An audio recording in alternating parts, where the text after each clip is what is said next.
Hello everyone, and today is a very, very special video. This is going to be the 2,000 subscriber special. I am joined with Commander Kenneth Huber of the Southwest Ohio VFW Memorial Team. You guys might remember him from the Warren Harding for Smash Centennial Edition video. Good morning, it's exciting to be here. Oh, I appreciate the invitation. Let's go, everyone. So, we are going to be ranking every single president in American history. Now, I actually, surprisingly, out of all the tier rankings that I've done on this channel, I have never done a serious ranking of all of the presidents. I did do last year an April Fool's video ranking the presidents as a joke, but that wasn't really a ranking. That was just a stupid thing, having, William Harrison in S tier. Something's wrong with the tier list. I would think so. Also, we realize that this is very subjective. Some people will agree with our choices, some people will not. Also, we might have a few surprises. Trent and I have not spoken beforehand as to what we agree on or how we're going to rank the president, so I have no idea what he's going to do or vice versa. So we may disagree on some. By the end of the video, we may be rolling around on the ground choking each other. Who knows? Hopefully that doesn't happen, but you'll have to stay at the end of the video to find out. And to shut down you guys in the comments, Madam Gazelle was not president of the United States, so we don't have to worry about her in today's video. He's the Peppa Pig character. Very good. Anyway, before we get started, I want to make it clear that we are not going to be ranking George W. Bush, Barack Obama, Donald Trump, or Joe Biden. I just feel that they're way too recent for us to get a good grasp on them, plus to avoid you guys in the comment section with modern politics, because that gets really heated. So we're only going to rank the presidents from the last 30 years back, so Washington to Bill Clinton. And we're only going to be ranking Grover Cleveland as one, not his two separate terms. That's just a nightmare. And we are going to try to look at each president from the eyes of the day. We're not going to try to use revisionist history. Yep. We're also going to try to keep politics out of it. We're going to try to be as fair, and we're going to have a little fun. So, oh yeah, so we might whip out some fun facts, we may some recommendations, some reads, things like that. Yep. Especially because I've been to the grave sites of a lot of these presidents and screamed their name for Smash. Some of these presidents have the honor of their name being screamed for Smash. Many, they're probably 12 or 14. All right, so how this is going to work is we're going to go down the line from Washington to Clinton, and I'm going to start with the odd presidents, and I'm going to give a spiel and say where I think they should rank, and then Commander will, comment on that and say whatever else he has to say if he disagrees or agrees with me. And then for the even presidents, he's going to do that. He's going to talk first. So like for Washington, I'm going to say something, and then I think where he should go, and then for Adams, he's going to speak first. We're just going to go down the line like that. Let's go. All right, everyone. We're going to get started here. George Washington. Now, we're getting started with probably subjectively and objectively probably the greatest president in American history. Washington, before, you gotta keep this in mind, before he was president, there was no president before him. He kind of had to set the standard, and the Constitution didn't make it very clear what the role of the president was. Commander-in-chief of the military, and chief diplomat, stuff like that. But Washington pretty much had to come up with it all from scratch. And he did a good job keeping the country together during its early years. I think the idea of him being the only independent president, the only president not affiliated with a political party, is very good for the country. And he actually opposed political parties. He didn't want them to happen, but right after he left office, they happened, and then it split the country, in my opinion, from there. He also put down the Whiskey Rebellion in 1794 that maybe a lot of people don't know. Out in Pennsylvania, there was a rebellion, whiskey rebels over attacks on whiskey. So he actually sent out federal troops to go put it down, and then they heard that Washington was leading an army. So they were like, all right, they fled to their homes, and that was put down just like that because no one wanted to mess with Washington. He also signed a neutrality proclamation toward the end of his presidency, which stayed until World War I, saying that he wasn't going to get the country involved into any foreign conflicts. So for that reason, I think Washington goes in the S tier because he started it all, and I don't think any president has got to his place. Well, I certainly agree with that. Also, you may notice that I have some note cards, and Trent does not. I'm going all from the top of my head. He's a little bit younger than me. His mind works a little bit better, so I needed some notes to jog my memory on certain. I thought we were the same age. Well, we're close. A lot of people mistake that.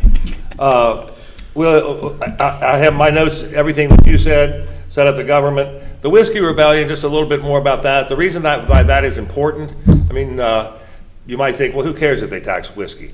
But what that did was it was the first real federal power that taxed a specific product that was paid for by everyone, regardless of where they lived in what state.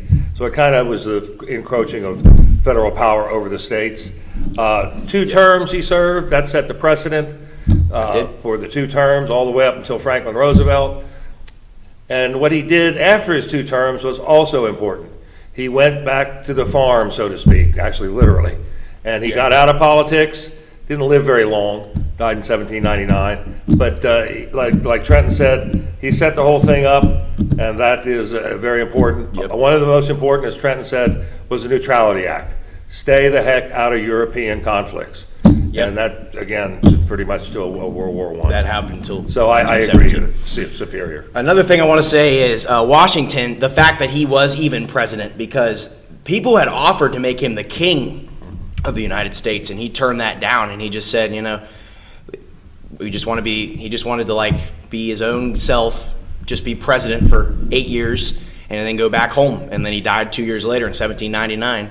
At the age of 67, he was very young when I mean that was probably average for that time, but and he didn't linger. He got sick and was dead in a week. Yeah. So. The fact that he even most people from that time and most people in history that had I've mentioned this in videos before that want to that like these big conquerors like William the Conqueror, Napoleon, or people like that just take power and become emperor and like this sole supreme leader. Washington was like, nope. I just be president. And he didn't even really want to run a second time, but they convinced him to. So I think we're golden with Washington in the S tier. Agreed for this. Now, I don't know how many S tiers we're going to have. We're going to use the S tier sparingly, but Washington definitely deserves it. So we'll see. All right, moving on to John Adams. John Adams. I'm a huge John Adams fan, taking his whole life into consideration. However, his presidency was not didn't overly stand out. Some of his accomplishments, he appointed John Marshall Chief Justice of the United States. He reestablished Franco-American relations with France, and he also ended what they called the quasi-war between the United States and France. Right. So, like I said, taking his whole life, which we're not going to try to do, we're going to just look at his presidency. Yep. He was not the first. He was the first vice president. He was the first vice president to become president, and he was the first president to lose re-election. He was. So that happened pretty quick. And the second one was his son. Right. I lost to Thomas Jefferson. So I would probably, this is kind of a tough one, but I'd probably put him as a B. A B president? I think so. Another thing that we need to hit on here is the Alien and Sedition Acts, which basically limited the freedom of speech and made it so you would get like arrested for speaking out against the government, that's pretty shady, especially in these early years where that was a big push with the First Amendment, and especially a founding father to do that. That keeps him out of the great list in my opinion. He did. That's why I feel like he also, the first president to be affiliated with a political party. I'm not going to put that all on him, although Adams was kind of a monarchist in a way. Oh, yeah, I think so too. So I kind of support his ideologies on things. Mm-hmm. So I'm kind of leaning C for Adams, but I can see where you're coming from B. So what do we do if we think it's C? Well, I mean, C, I believe he's a B, because there's going to be a lot of mediocre people in the C category, and I just don't think he should rate there. But I think he was a pretty good president. I mean, he's pretty mid, but we can put him in B for now. I'll agree with you on that one. Just as a compromise, but I think he should be C. You think he should be? That's fair. Adams is one of those tougher ones. All right, I agree. Next up, we got Jefferson. So Jefferson, another one of these big guys. All right, he was the first of three. Well, he was the first Secretary of State, the second Vice President, and the third President. So Jefferson, obviously, before he became president, the sole author of the Declaration. That was a big thing that he did. But as president, a lot of things happened. There was the Louisiana Purchase obviously is the biggest point that you can give him. Buying all of that land in the Louisiana Territory from France, doubling the size of the country, was a very good move. And we actually got it for like a steal price because Napoleon at the time didn't really want anything to do with that land. So that was really good for us. The Lewis and Clark expedition in 1803, which kind of was pre-enhanced that. And then, but also you had the Embargo Act of 1807, which was one of the big cons to Jefferson's presidency, banning trade with foreign countries, which was pretty, that's controversial. I can see where he's coming from for the time, but that's kind of how that was. He was obviously, major slave owner, but a lot of the early presidents were. We need to get that out of the way too, that a lot of these presidents, because slavery at that time was not seen as a huge issue like it is later down the line. But Jefferson, I can safely say that he probably belongs in the B or A. Oh, you got to put that down. B or A. I haven't voted yet. Oh, he hasn't voted yet. Yeah, that's right. I'm going to go B or A, but if I had to pick one, I think he's better than Adams. I think he deserves an A tier. All right, well, I can see B as well. all my notes you covered. Louisiana Purchase, huge deal, double the size of the country for pennies an acre. He did own more slaves than any other president. And we're getting into the era here in a couple of years that we're going to talk a lot about slavery as it goes up to the Civil War. It's only gonna be the more Embargo Act of 1801 or 1807 rather. Also, that probably wasn't a very good idea. Anytime you have an embargo, anytime you ban this country or that country or immigration from this country, it doesn't work out well. It's going to destroy the economy for a little bit. Yeah, absolutely it did.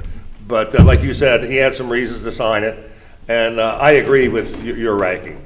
I think he's an A. A tier president. Overall, absolutely. He was probably I'd say besides Washington, in my opinion, the second greatest of the founding father presidents. Yeah, I think I would agree with that. Yeah. All right, moving on to Madison. All right. Ooh, Madison's interesting. Madison. Well, the big thing with James Madison, the War of 1812. That's right. The War of 1812.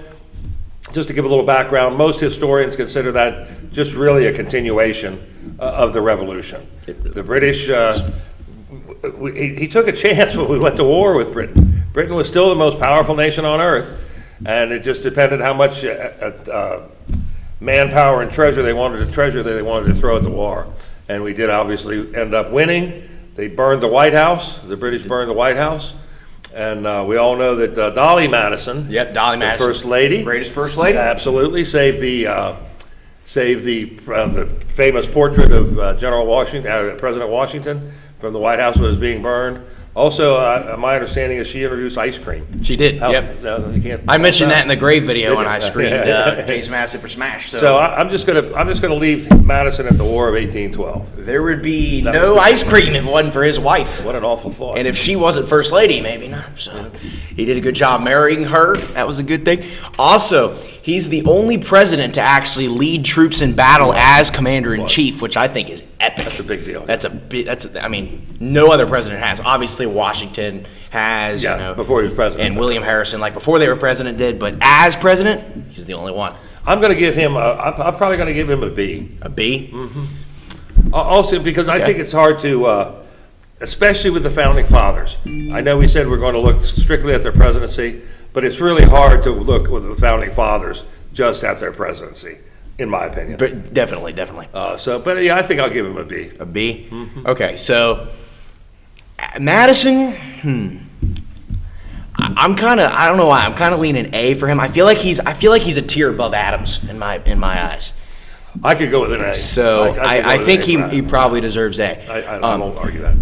Obviously, because even though the British troops were staying in the U.S., after the Revolution, they still were not gone after Madison. It wasn't until Monroe's administration when he actually got out of there. But Madison did a good job keeping the country together during the War of 1812. Another thing that happened after the War of 1812, you get the era of good feelings, a large increase in patriotism throughout the U.S. And since Madison was a leader during the War of 1812, that probably would not have been possible. So I think A tier for Madison. That's higher than most people would rank him. I'll go with that. We'll go with A for Madison. All right, Monroe.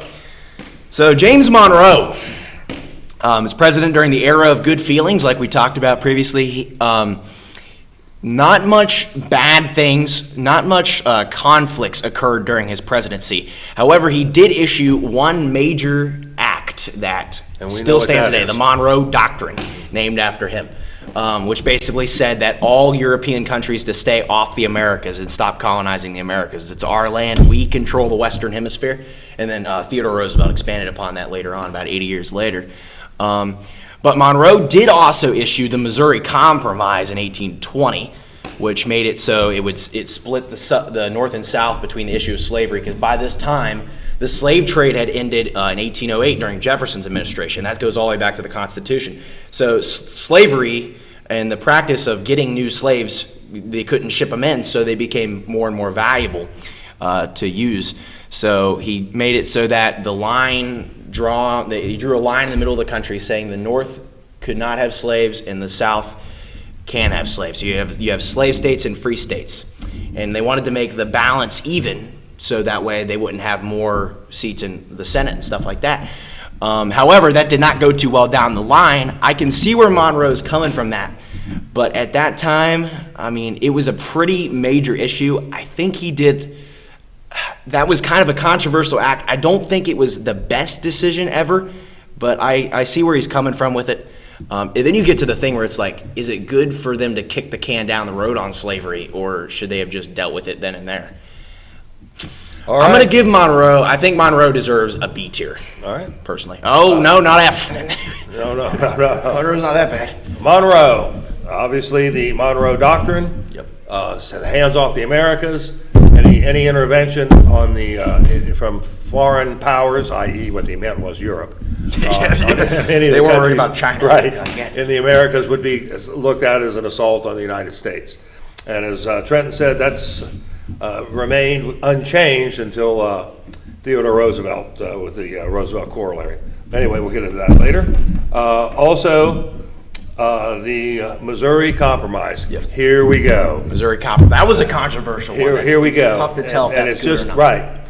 It's the first of many compromises, and I have in my notes here good and bad, because sometimes you're just forced to compromise on things. And like Trenton said, they drew a line, the 36th parallel. Anything north of that was free slave. Any states that would be amended were free states. Anything south of it would be slave states. Also, as Trenton said, what was so important to the South is they had much less population than the North. So in the House of Representatives, it's determined by population. The North would always be more power, would always have control. That's right. So they had to keep parity. They had to stay at least equal with the North in the Senate. And of course, we all know every state gets the same number of senators too. So that's why all these compromises were so important. In other words, we'll take a slave state, and then you can admit a free state, et cetera. Yep. But the Missouri Compromise is, here we go. Now we're marching up to the Civil War. Yeah, right. From this point forward, the next 40 years is just going to be absolute hell. So what did you say? I said B for Monroe because I think what he did besides the Missouri Compromise, I think he deserves to be absolutely definitely above average. The Monroe Doctrine alone. Yeah, the Missouri Compromise happened because Missouri wanted to become a state, and it wanted to be a slave state, and people were like, no. So they added Maine. They took off a part of northern Massachusetts to make Maine, so to keep the balance. Remember, you had to have the balance. So if you're going to have a slave state, and that worked out for a while, but then again, it didn't. But everybody had to know. I mean, I can't get in their head at the time. The senators or the statesmen at the time, they had to know, like you said, they're kicking the can down the road, hoping something's going to happen. And something did happen in the Civil War. Yeah, he's also buried in Richmond. He was from Virginia, which is like the prime Confederacy. And Monroe was a slave owner as well, and he still did the compromise. He wasn't like, slavery should be everywhere, because he owned slaves. He was actually, he took on and that's a lot of these presidents are. You'll have non-slave owners that support, the expansion of slavery, and some that don't. Okay, John Quincy Adams. This one's kind of a non-entity, as you would say. Yeah. He did some things. He had a very ambitious domestic agenda. He proposed a national university, a naval academy, a national observatory, which ended up being here in Cincinnati years after he left the White House. But he did come to dedicate it here in Cincinnati. But anyway, I digress. But he didn't get a lot, he wasn't able to work with Congress very well. He didn't get any of those things through, but he did propose them. It's nice to have ideals. He did do a lot as far as infrastructure. He built a lot of roads, federal dollars on roads, and canals. right. Canals, we forget about canals. The canals were a very big form of transportation at the time. He also signed the tariff of 1828 and raised Tariff of abomination? Absolutely. Raised tariffs on some products as high as 50%. Now that's a hit. So he's probably a C. C? If I would think that's my opinion. What do you think? Okay, I agree with most of those things. He was the son of John Adams, and as we know, John Adams was probably the worst president before then. I think Quincy Adams is worse than him. He's pretty mediocre, and he kind of with the tariff of abominations, which was in 1828, the same year as the way he even became president was sketch because he didn't win the popular vote against Andrew Jackson in the election of 1824. So the House actually picked Quincy Adams as president. So if they did a popular vote, if they did an election between Adams and Jackson, it's not because with Clay or Crawford, Jackson would have probably won in 1824. But the tariff of abominations ruined him re-election. It definitely did. I can agree with the C tier just because, I was thinking to put him in D, but now that you mention it, I think C is better because there's going to be a lot of presidents that are worse than Quincy Adams. That's kind of what I'm looking at. He didn't do much bad for the country outside of the tariff. And I think the canal and the infrastructure improvements are pretty important. That was a big deal. So I think that saves him from being a D. Agreed. Okay. Oh, man. Oh, God. Okay, Andrew Jackson. We're going to be split on this one. I actually do not like Andrew Jackson at all. I am a complete opposite of a Jacksonian. I know a lot of people love Jackson. I think, first of all, let's get the obvious out of the way. Indian Removal Act. All right.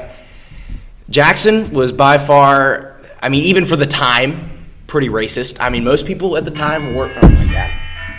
Most people were not fond of the so-called savages, but the fact that Jackson completely signed a federal act banning them all from existing in the eastern U.S. without them having any say at all in that is pretty not right, in my opinion. He also opposed the idea of the national bank and paper money, and for that we put him on the $20 bill, as just in your face.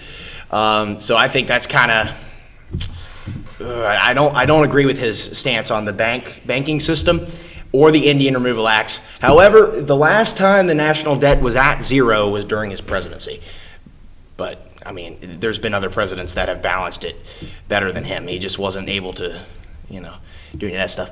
I don't support his ideologies on anything. He was a good commander during the War of 1812, but as president, I do not support him much. I think he should be F tier, personally, for me. Wow. Let's see what Commander thinks about Jackson. All right, let's see what he thinks. I am not an Andrew Jackson fan as well, for some of the reasons that you mentioned. Do you hate him as much as me? Probably not. But he did, as Trenton mentioned, he paid off $58 million. That was the debt when he took office, paid it all off. He did appeal to the masses. He was the first. That's one thing. First, I guess you could say, populist president. He did sign the Indian Removal Act of 1830, as Trenton says. Yeah. How brutal. One of the worst acts ever passed. Even at the time. Yeah, even at the time. You can excuse a lot of men for being men of their times, but that's tough. Yeah. He also, in my opinion, caused the banking crisis and the panic of 1837 because of his monetary policies. Also did, as Trenton said, refused to initiate a national bank, and that's fine. There are people who are against the Federal Reserve today, but you got to remember at the time we had state banks, we had banks print their own currency, literally banks would print their own money, and they printed a lot, and they lent like crazy. I'm talking individual state banks, and I believe ultimately caused the Panic of 1837, or one of the main causes. So yeah, I'm not a Jackson fan. I know some people would put him as an A. I know there's a lot of people that think Jackson was a great president. I agree. I don't think he was an F. The only reason I say that is because I'd like to reserve that category for some other ones. Yeah. But personally, I think Jackson was one of the worst. Yeah, I don't think he's a completely failed president. Okay. So I would probably put him as a D. As a D? Yeah. Okay. What should we do? So, which is amazing that we agree that much, because there's, On like I say, there's Jackson, a yeah, lot of Jacksonians out there. I know. He was kind of, he created the whole Jacksonian things. Okay, what should we do since we think D and F? I don't know. Rock, paper, scissors? Arm wrestle, right? Yeah. Let's do rock, paper, I don't know. What do we do? Okay. Rock, paper, All right, it's good enough. Rock, paper, scissors, shoot. Rock, paper, scissors, shoot. Rock, paper, scissors, shoot. Oh, I beat you. All right, he's F tier. He's F tier, everyone. Now, that was certainly a mature way to do it, I think. Exactly. I tell you, we have a little fun today. All right, there we go. Because you're either going to agree with that, Well, it's hard to decide, or you're going to massively disagree. Yeah. Which one? Well, saying one of the presidents is F tier, I say I reserve the F tier slot, but I think Jackson deserves the F tier slot, in my opinion. All right, Van Buren, the sideburn man himself. I saw that. I noticed that. He inspired Is he mine? I guess he's mine. He's Okay. number 8, yeah. We're going to talk a lot about slavery, for the next, for 50 more years. The Yeah. next 8 presidents. Right, at least. Or more. More, actually. He blocked the annexation of Texas because he thought that would muddle the waters, and we'd have to talk more about the slavery issue. He issued the executive order that government workers would have a 10-hour day. That was a big deal. He opposed any amendment by Congress to abolish all slavery in the District of Columbia. Ooh. So, That's pretty cool. I got to tell you what my ranking is. Not particularly well. Yeah. I'm not a big Martin Van Buren fan. I'm not sure. I don't know if anybody thinks right. he's the best of the best. My Right. favorite president's Martin Van Buren, besides his Right. sideburns. So I would guess, in honor of your sideburns and his, since you tend to look alike, I'll give him I don't think he's an F. He's probably a D. D tier? Okay. What do you think? Okay.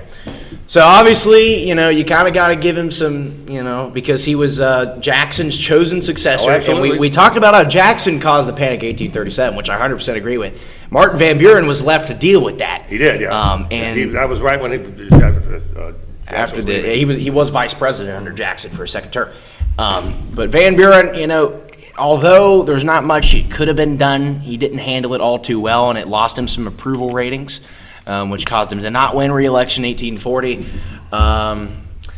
But overall, other than that, he really didn't have any notable accomplishments other than, like you said, so everything else he did was either bad or mediocre to the country. He didn't do much to help the country, and I think opposing the annexation of Texas was not very good. No, I don't think so either. I would have, Because again, they're kicking the can down the road. especially Kicking the can because if down you the road. get Texas, you know how much land you're getting for the U.S. Block out from Mexico did not do a good job redrawing the. He just didn't want borders any and more stuff. controversy, He didn't. I get where he's coming from, but I think Texas, regardless of the slavery issue or not, was an important annexation. I agree, of course. So we'll throw him in D. I agree with you on D I too. think so. I think he's worse than Adams, better than Jackson. Because he didn't do too much to hurt the country, but he did do some things to prevent it from getting better. I think so, too. That's what you can say. Yeah. All right, everyone. The greatest president. I'm kidding. Not the greatest president. William Henry Harrison. For those of you guys that don't know your history, William Harrison was only president for 31 days from March 4th to April 4th of 1841. He was the oldest president until Ronald Reagan. He was 68 years old when he became, oldest at inauguration. I think Eisenhower was older than him later on. But he died of pneumonia, or as the story goes, he gave, still to this day, the longest inaugural address, 2-hour speech. To give you an idea, Trump's inaugural address in 2017 was 17 minutes long. His was 2 hours long. He refused to wear a coat or a hat, and he did not ride in the carriage. He rode in on his horse, because he was like the famous general from the War of 1812 who defeated Tecumseh, all these guys. So he was kind of a legend.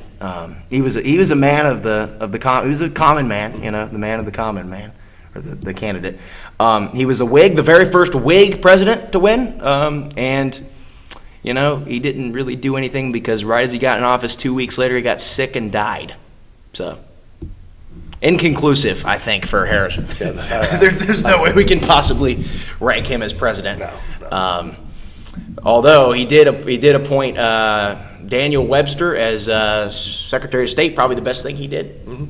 Probably one of the very few things that he did. That he did do, which was like you his said, he cabinet only had a couple appointments. weeks till he got sick. Even though his cabinet kind of fell apart after his successor took over, which we'll send it to you. Which will be John Tyler. All right. Ooh. One of the main things John Tyler did immediately, because William Henry Harrison was the first president to die in office. So the Constitution says that the vice president will act as president. Well, a lot of people said, well, you're acting president. He said, no. He said, I am the president. I'm the president of the United States, and he set the precedent for that. And that's important, because it would happen many more times. He annexed Texas with the support of the president-elect. Let's go. Polk. Big deal. Big deal, which we talked about Van Buren, that's why he didn't do good. Absolutely. We finally got Texas.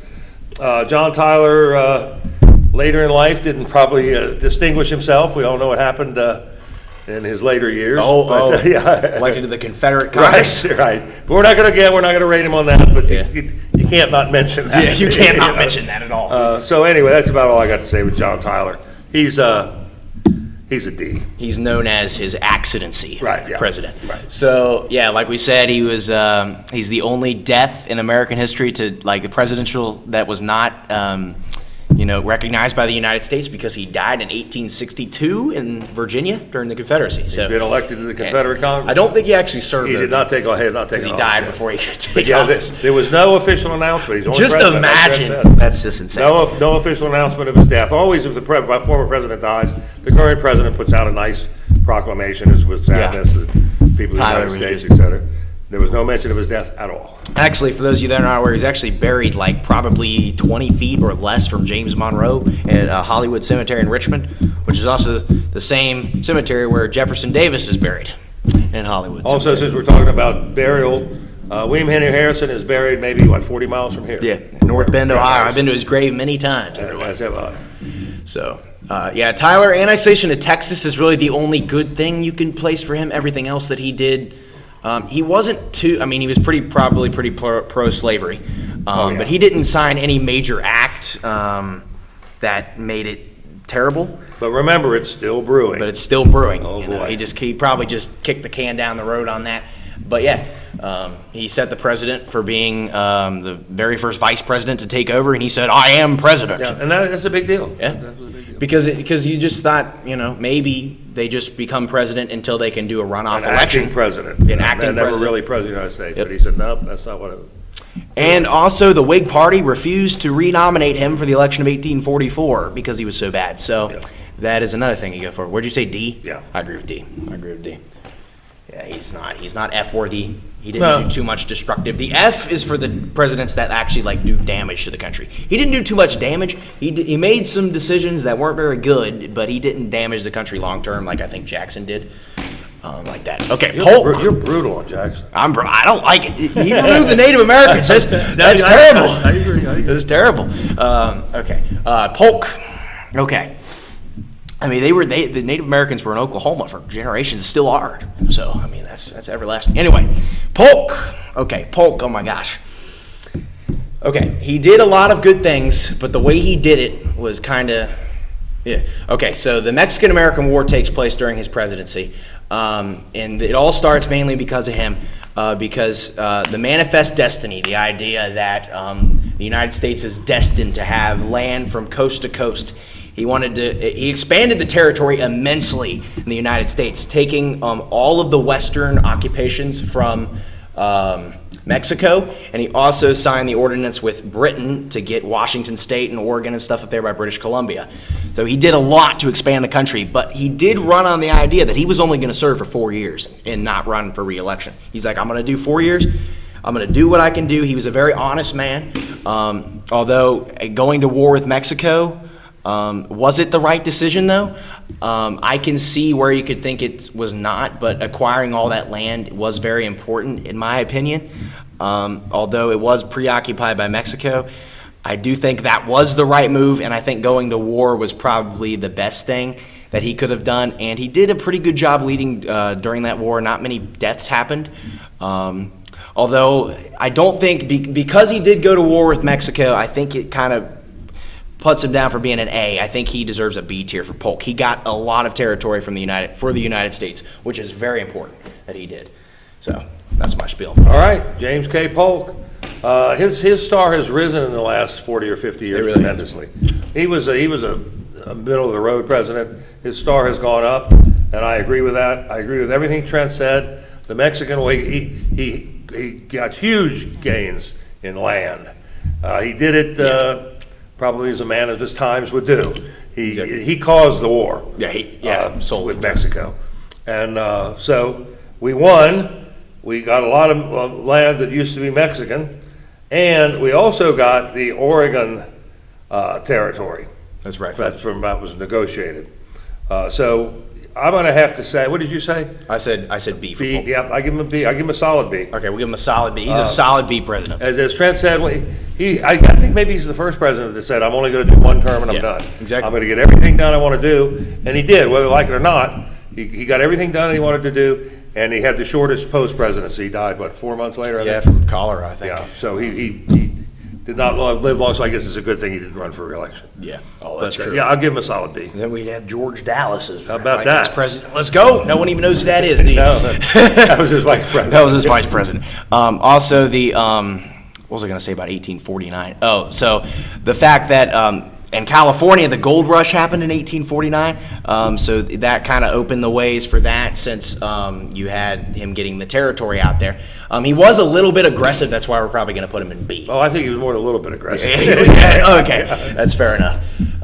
But you can't deny that the fact that he got all that territory is very important. And you can't deny, again, Even for the time. I tend to rate the presidents on how successful they were in getting what they wanted done. What they got through Congress, not just pipe dreams. Yeah. And he got everything done he wanted to do. So yeah, I think he's a solid one of the B. most successful presidencies. Mm-hmm. I think so. Like I said, I do kind of like the fact that he went back to the farm, although briefly. He just wanted to do one term, and that's what he did. All right, I guess it's my turn. Zachary Taylor. Zachary Taylor, how about that? Zachary Taylor for Smash. All right. As he heard.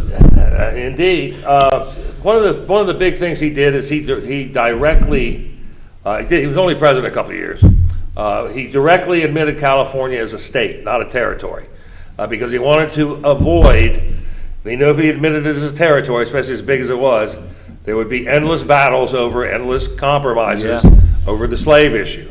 So he admitted it directly as a state, so there'd be no endless fighting over the slave issue. A lot of presidents tried to avoid it. A lot of presidents tiptoed around it, some head on. Compromises, like I said, we're going to talk about slavery continually for the next, quite a few presidents. Oh, yeah. So I think that's his number number one. The big issue. I don't think he had a lot to offer the country, to be honest with you. Like I say, he was president a couple of years. And then he didn't do much. Then he died. Actually, it wasn't even 2 years. It was like a year and a half. Yeah, you're right. Yeah. He took office in March 1849, died July 1850. So, yeah, Zachary Taylor. What I got to say about him... Oh, where do I put him? Where do you put him? Boy. Well... I think he was in long enough to be not an inconclusive, because he did do things. Oh, no, absolutely. I think if you're president over a year, you get ranked.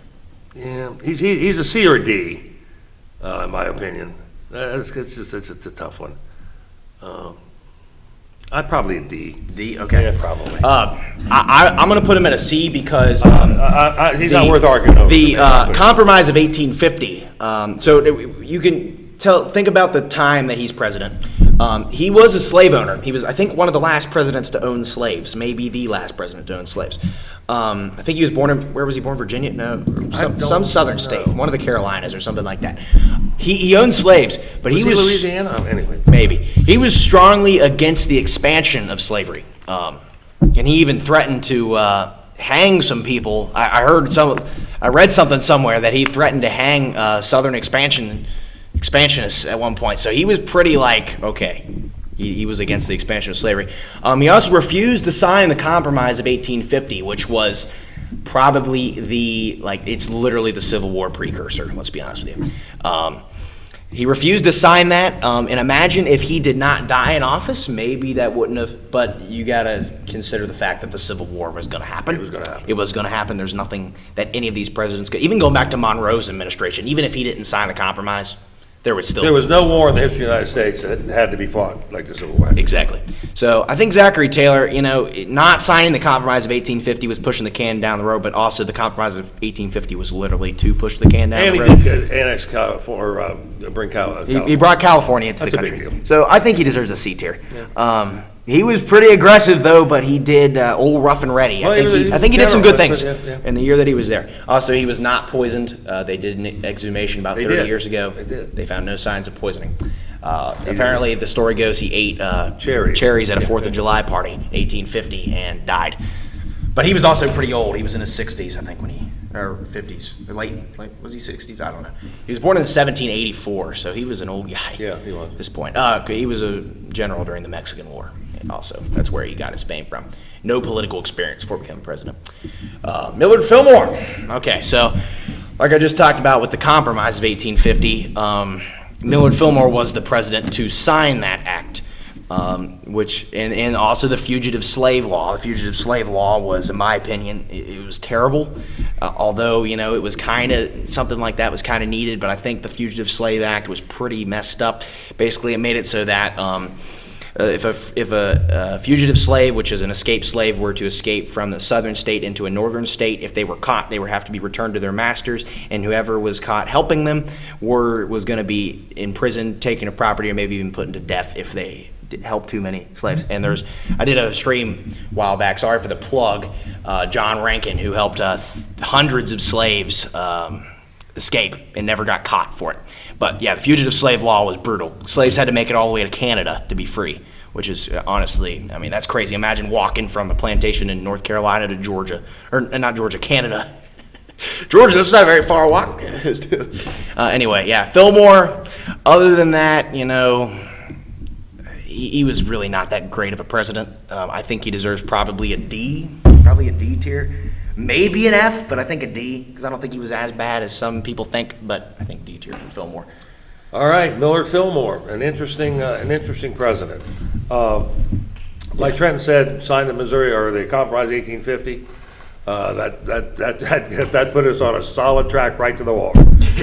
There was many things in it. The Fugitive Slave Act was really the only thing the South got out of it, of that. It really was. It really was very important. However, in a lot of cases, even maybe most cases, it was not enforced. Because you've got to remember, although it was a federal law, if somebody if a slave made it to a northern state, not a border state, a northern state, it would be up to the local authorities to capture them and send them back. And they were anti-slavery. Right, exactly. So in most cases, it was not enforced. Yep. In most cases, in some cases it was. But so that torqued the South off. So because that was about the only thing they got out of the Compromise 1850. So that the compromise was a disaster. It torqued everybody off. But one thing Millard Fillmore did do that was a big deal is he sent Commodore Perry to Japan. Ooh. Oh, that is right. Yeah, to open up by gunboat. Probably not the best way to open up trade, but that was a big deal. By gunboat. Yeah, I mean we pulled in. Commodore Perry pulled into the harbor and said, "Let's go." He said, "Let's go." He did. Japan for smash. Open Japan for smash. Absolutely, and they did. And also they established relations with European nations after that. So that's a big deal. Opening. So I'm going to have to give him, oh boy, would you give him an F? I gave him a D. D? Boy, I don't know. I think I'm going to have to give him a C. C? All right. Yeah. I agree with the Japanese thing because that changed the world. Because Japan had been closed for like hundreds of years. It had several hundred years. Also, now we're starting to maybe this kicked it off, kind of expanding a little bit. Not colonized influence. So absolutely, we're starting to maybe look at the other parts of the world. Ooh. So I think he's a C. Okay. I hear you on that one. He actually made the U.S. kind of like starting to be a global power. Right, just a very little start. You got to start somewhere, though. It would be decades before we could claim that. But so you think about the Compromise of 1850. What else? I mean, it was going to tick people off, but what else were you going to do? to slavery at this time anyway. Again, I mean, we have so many compromises, why not have one more? Yeah, exactly. Well, that was the big one, but anyway. Yeah, I know, being facetious. There we go. Because we know, I would like to interview people of the time, go back and say, did you really think this was going to prevent the war, or were you truly just stalling it for as long? I think he was just trying to make people happy, even though it didn't. Yeah, and I guess he was well sometimes you just have to roll the dice, and say, well, what do we got to lose? Yeah. If we don't he have was a top northerner price, as well. Oh, sure. Obviously, but so there we go. Next up is Pierce. That's right, Franklin Pierce. All right, the Gadsden Purchase. 1854. That was the last major acquisition of land for the continental United States. So he lowered tariffs. It's funny, we'll be talking about tariffs a lot. Remember, that was the main source of revenue. That was the source of revenue, basically, to fund the federal government, was tariffs. There was no income tax. There was no federal income tax. He signed the Kansas-Nebraska Act. Oh yeah. What a beauty, which allowed the territory to decide what if they wanted to be slave or free. Now, you think, well, that's a pretty good idea. On paper, that sounds right. Oh, absolutely. So what happened is no matter which side you were on, you moved to Kansas. And you were vehement, the abolitionist or a vehement proponent of slavery, fights broke out, bloody fights, bloody Kansas. So again, the Kansas-Nebraska Act, a compromise to prevent the war, a disaster, a total disaster. It was. But I guess, can you blame Franklin Pierce for it? I don't know, because it makes sense if I said, hey, I think I would have done the same. I would have too. You say, well, let them decide, because let's get we've made everybody else mad by us deciding, drawing lines and let's let them decide what could possibly go wrong. Yeah, right. And Kansas explodes. The first battle of the Civil War, right there. Yeah, probably so. It explodes. Also, Franklin Pierce, it's worth mentioning, he was president-elect, and he was on a train with his wife and his young son, and there was a derailment, and the president-elect and his wife were fine, but his young son was actually decapitated in front of them. Yeah. Right when he was going to be inaugurated as president. Yeah. So a tragic figure. Yeah. Also, throughout his life, different periods of life, he was a raging alcoholic. Oh, yeah. Especially after his presidency. Yeah. So, like I said, a true tragic figure. Indeed. Although they say he was probably the best looking of all the presidents. Yep. And if you look at some of the pictures, you think, well, he's a good looking man. Now, what did that get him? I don't know. But they got him the election. Got him the election. Won the election. Here we are rating him. I haven't been elected president, so let's see. Franklin Pierce. Ooh. A lot of people would give him the F. I think so. I don't think he deserves it. I think almost everybody. Yeah. He's by most historians, he's one of the three bottom, and it's between him and another president that we'll talk about. I won't give it away yet, to being the worst. Yeah. Let's give him. I think he's a D. D. Okay. Yeah, I do. I can hear with him on that, but I do kind of cut him some slack because of I do too. There was in that train accident there was only one casualty, and it was his little 11-year-old son. Previously, he had already had a child who died, and that was like his only hope to have a son. Mm-hmm. And him and his wife were basically just demoralized for his right in front of him. His entire term as president, and afterwards basically drank himself to death, died in his mid-60s. Pierce, man. But the Kansas-Nebraska Act, I would have done the same thing. Yeah. I appreciate. Well, like I said, it's a democracy, right? It's democracy, because nothing else would work. Exactly, and nothing was gonna work. Let's face it. We know that now. But that's how it was. And Pierce,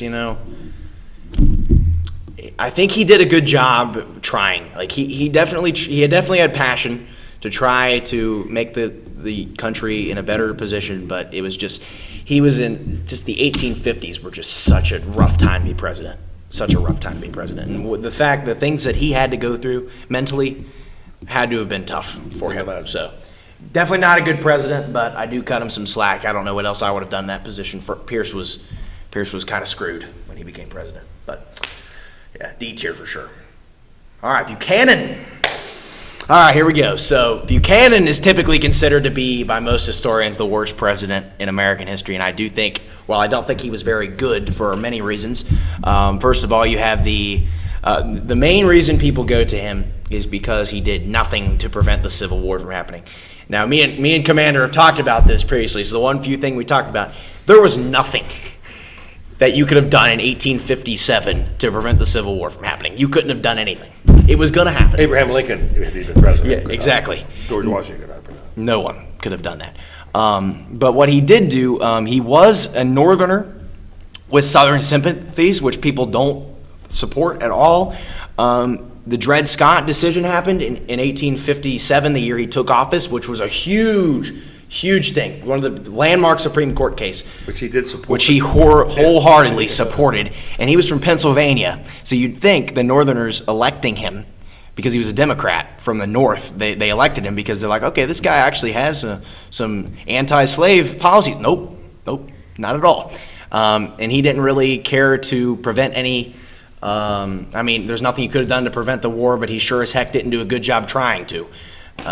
He just kind of sat back and watched the country unfold. Even after the states started to secede, he was like, okay, this is about all it was. He did, and the John Brown raids went on during his presidency too, right before the Civil War.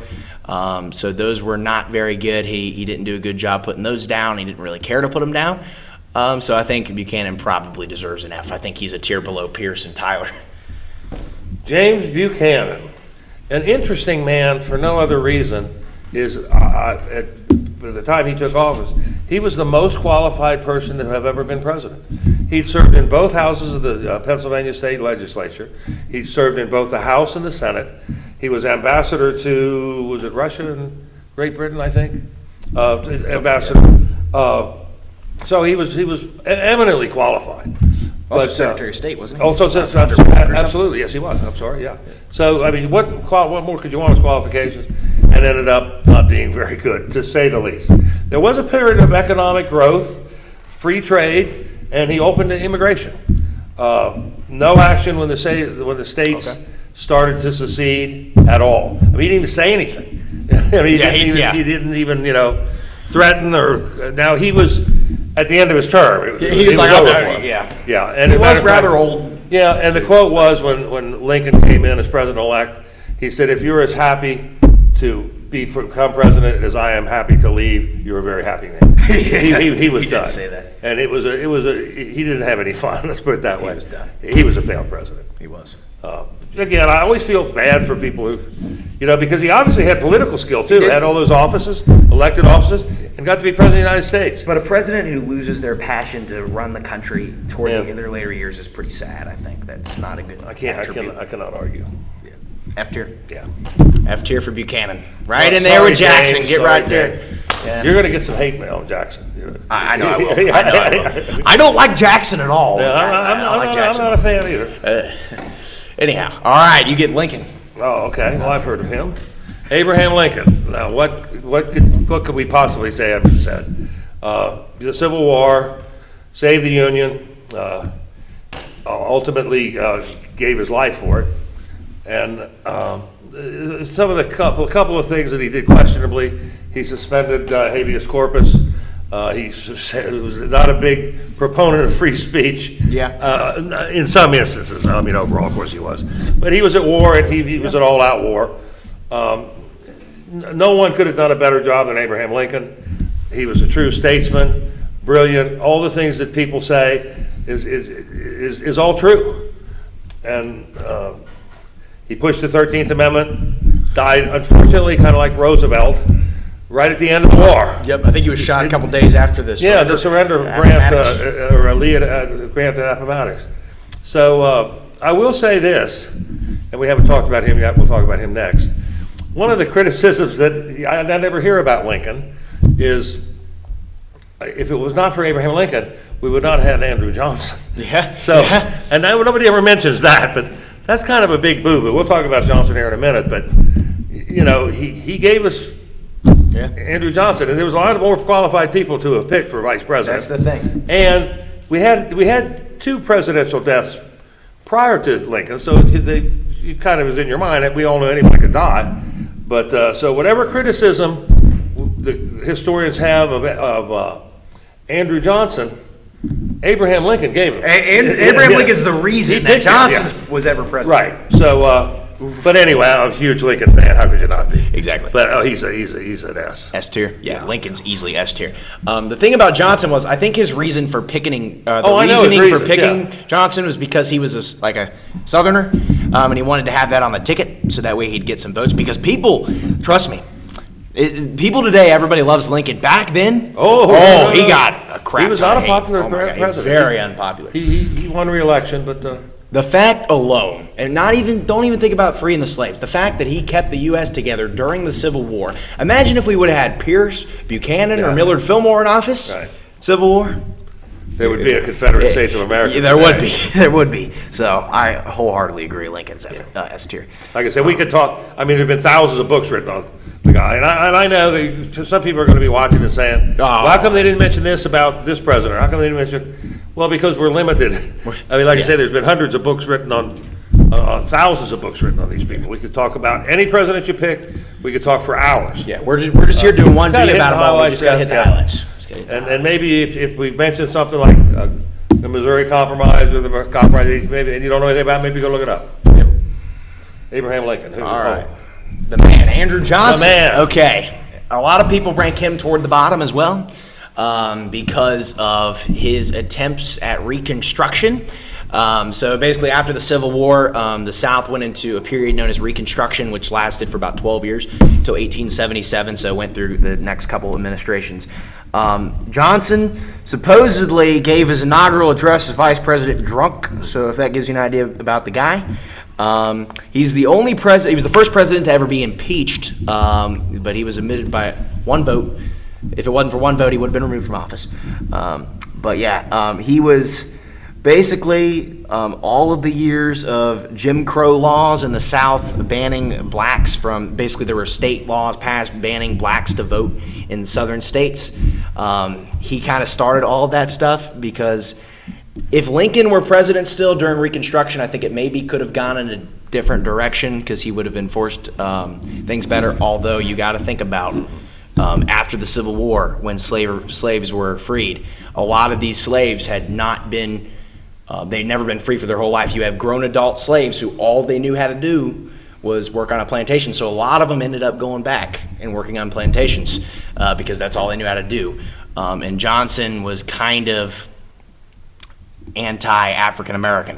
It was the best way to put him. He did do. I'll let Commander get to this, but he did do some expansions for the country with territory, which were kind of important. Although he was not, he was just not a good man in my eyes. So I think he probably deserves. F or D. Okay. Was he as bad? I think he was worse than Pierce and Tyler and Van Buren. I think he deserves an F tier for me personally. Okay. Let's see what Commander. All right, Andrew Johnson, illiterate. That's a good point. His parents were illiterate. He was raised illiterate. He taught himself, and his wife taught him to read. And he actually became a very dedicated reader. It's hard to believe he became president. He still was not an educated man by any means. He was very confrontational. He had some real character flaws, at least for a politician. But he did rise. He got all the way to the Senate. He was picked, as Trent said, to be the vice president because he was the only Southern senator that stayed loyal to the Union. It was Tennessee. Tennessee, yes. The only one that stayed. Confederate state. So he wanted a Southerner on the ticket. He was not probably the guy. But anyway, let's talk about his Reconstruction policies, as Trent did a little bit. Reconstruction was also a black stain on the country. We couldn't have gone any worse. Johnson was, let's face it, he was a racist, and he wanted to bring the Confederate States back into the Union quickly. He didn't want to, but he just thought that was best for the country. Yeah. Actually, in all honesty, he did not think that they were bringing the states back because he and Lincoln, and the position of the federal government is they never left. The Union never recognized the Confederacy. The term was they were states in rebellion during the war. So he wanted to get it over with. And the black codes, everything that Trenton said happened in the South happened and worse. Like I said, the slaves were illiterate. So now they're free, that's great, but they went back pretty much as indentured servants to the same land that they worked on. Jim Crow permeated the land. Yeah. Now, what if we'd have followed Johnson's plan? I don't think it would have turned out any worse than it did, because we did Reconstruction. We had troops in the South till 1877, and as soon as the troops left, Jim Crow was in the law of the land for the next 80 years. So I don't know if it would have made any difference, other than we'd have got it over quicker. Now, I'm not saying that who knows? We could do that. We could play that game all day. Yeah. One of the things he did that he gets no credit for, Thomas Jefferson is lauded as such a great man for the Louisiana Purchase, and was. That's a big deal. Yeah. But what about Alaska? Alaska was admitted to the Union under Johnson's term in 1867. We all know how big Alaska is. Now, it's always called Seward's Icebox or Seward's Valley. He was the Secretary of State under Lincoln and Johnson. He negotiated the treaty. But since when does the Secretary of State get all the credit and the Commander-in-Chief doesn't get any? Yeah. That's a new. The reason he doesn't is because he's Andrew Johnson, and historians hate it. Too, didn't he? Absolutely. He not only approved it, he called Congress back into special session to approve the deal.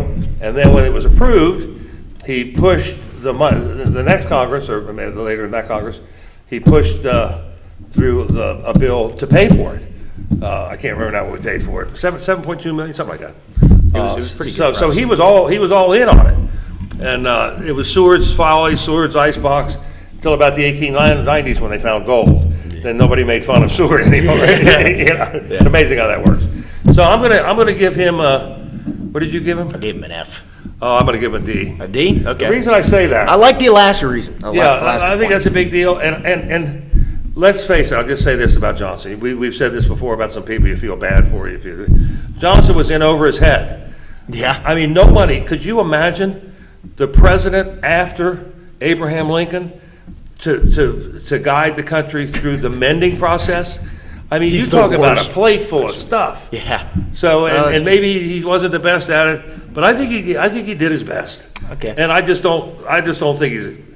Oh, and one other thing, if you look at the history of Andrew Johnson, books have been written about him, of course. He was considered up until the 1940s to be average or above average. One historian, whose name I cannot call to mind right now, placed him at near great.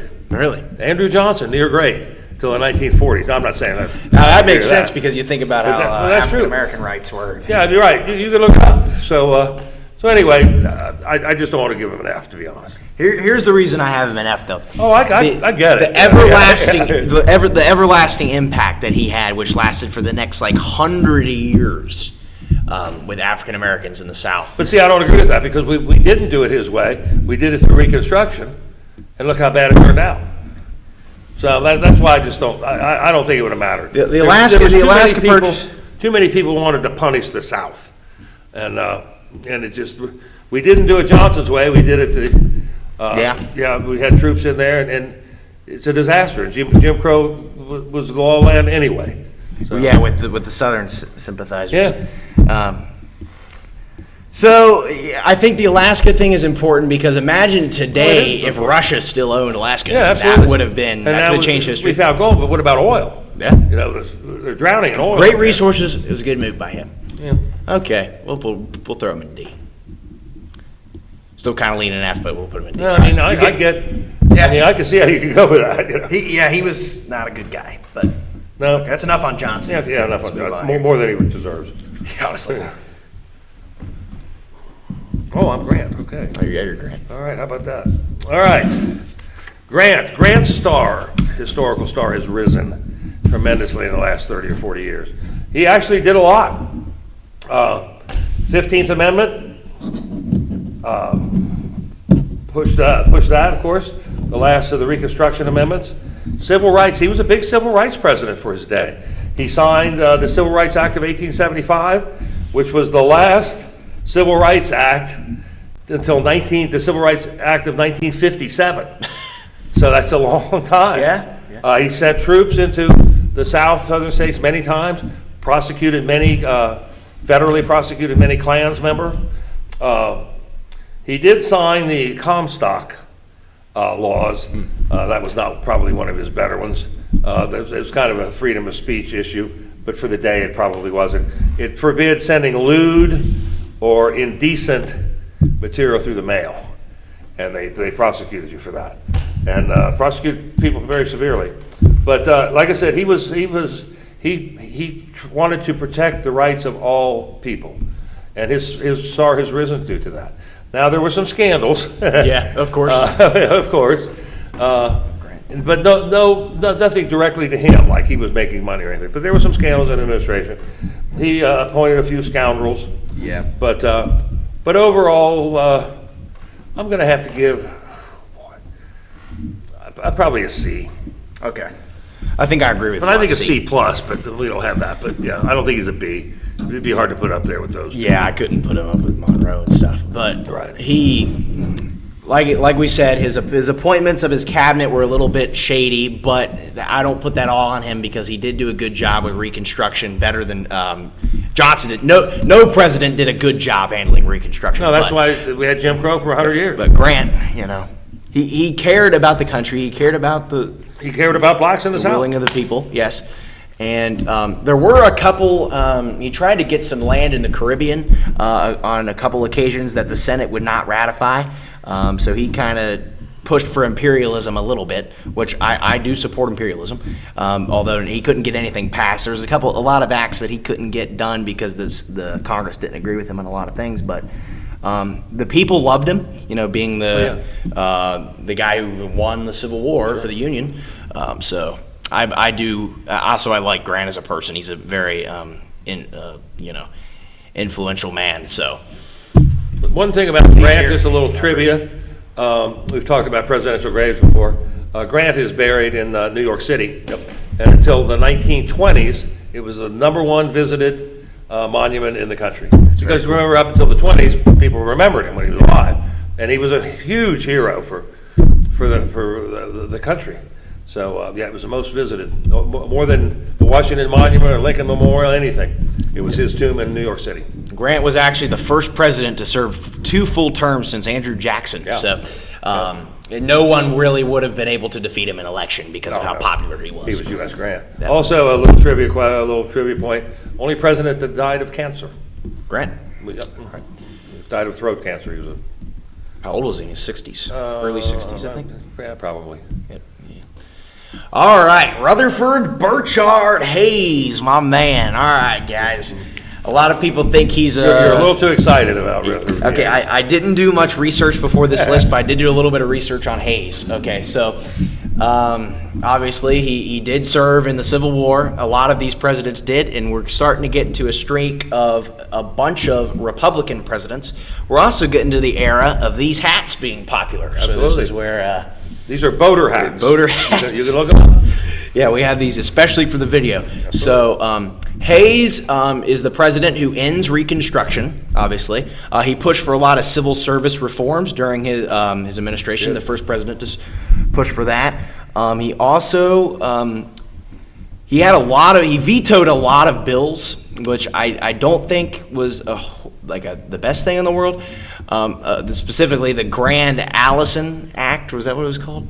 The one that made silver money or silver dollar legitimate currency, which he did not support, but Congress did override that veto by Hayes. And another thing a lot of people don't talk about, Hayes was one of the first presidents to actually send troops down to the Mexican border because there was kind of I don't want to say border dispute, but this is the first time they were dealing with illegal immigration. Around this time, immigration becomes a huge thing, issue during the next couple presidents, and Hayes did send troops to the Mexican border to actually enforce the border there. People think Trump was the guy to, be violent against the Mexicans, but no, Hayes actually sent troops down there, which a lot of people don't talk about. Although Hayes did do some okay things, I think those were all right. He really didn't like the presidency too much. He was not very fond of the office, and he did not run again in 1880, and he chose Garfield to be his chosen successor pretty much. I think he did run, but he didn't do good in the primaries, or no, he just stepped down. But yeah, he did end Reconstruction, which was a good thing, but it was destined to be ended. But the way he became president, Rutherford, he's known as, because the election of 1876 supposedly had some, and that's a story for another time, against Samuel Tilden.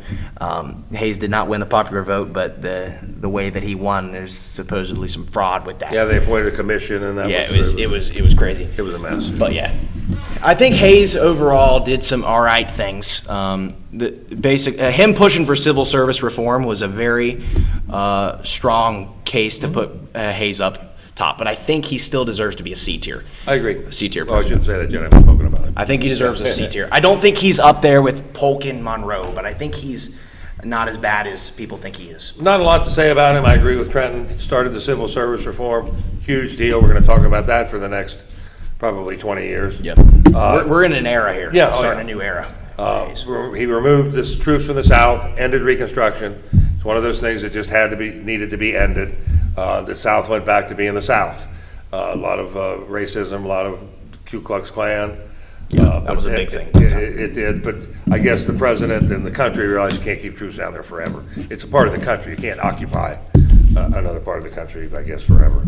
So, I agree with the C. And it was going on for over a decade at that point anyway. So right, oh yeah, we gave it our best. Hayes tried his best, I think. Yeah, I agree. Even though he didn't enjoy the presidency that much, he did do good. He did do a decent job at that time. All right, Garfield. Garfield. What do you want to do with Garfield? Should we rank Garfield? Yeah, we'll talk about it for a minute. Yeah, I think we probably should. But probably the biggest what if of all the presidents. Brilliant. Truly brilliant, truly a good, decent, honest man who was smart and competent.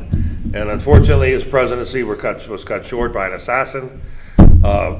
Charles Guiteau. He was shot in a train station in Washington, D.C.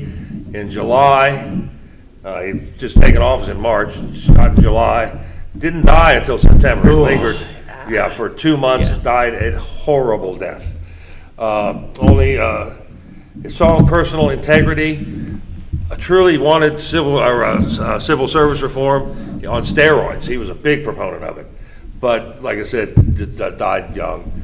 I don't know if we should even rate him because it's hard to. Yeah, he wasn't president very long at all. But I mean, boy, what potential? What lost potential? Oh, he was a very intelligent man. Yeah. Very intelligent man. And competent, and honest, and all the things you'd probably want in a president. Exactly. So I hope Charles Guiteau was happy. So. Yeah. No, I don't think he was. Well, he did. I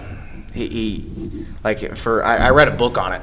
It was called Destiny of the Republic. I did it for like a book project 2 years ago at school, and I did a live reenactment video of this. But Guiteau's reasoning, Guiteau was mad because he didn't get any appointments in the cabinet and stuff like that. But after Guiteau assassinated Garfield, although we can all agree, I think maybe the doctors assassinated Garfield, not Guiteau. I think if the doctors would have done nothing, yeah, they say he probably would have lived. I've read that the bullet had formed a natural cyst around it. Had the doctors done nothing, he would have been up and about in a couple of weeks. Of course, they didn't know. Another problem was Alexander Graham Bell, who just invented the metal detector, was trying to detect the bullet with a metal detector, which sounds cool. What was the problem with that? There was metal springs on the bed. Yeah. You think this Alexander Graham Bell, like one of the most intelligent people on the face of the earth at that time, would have known to take the metal springs out of the bed? Perhaps. Okay. They also probed the wound with a silver rod. Yeah, and their bare hands. And then they broke that cyst. Yeah. And like I say, died a horrible death. But Guiteau, after he assassinated Garfield, he admitted that he never had any. He didn't even know why he went insane for assassinating him, but he did get executed in, I think, June of 1882, the following year. Yeah, they didn't mess around you. There was no staying on that road 20, 30 years. Yeah, but Guiteau was he was a Christian man, and for some reason he went mentally insane before he assassinated him.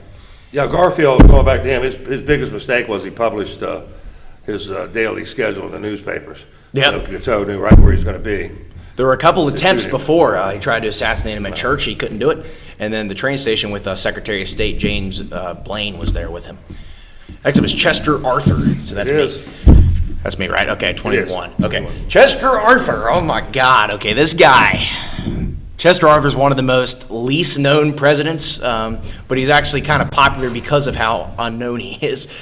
Chester Arthur became president after the death of Garfield, so he basically had almost an entire term to himself.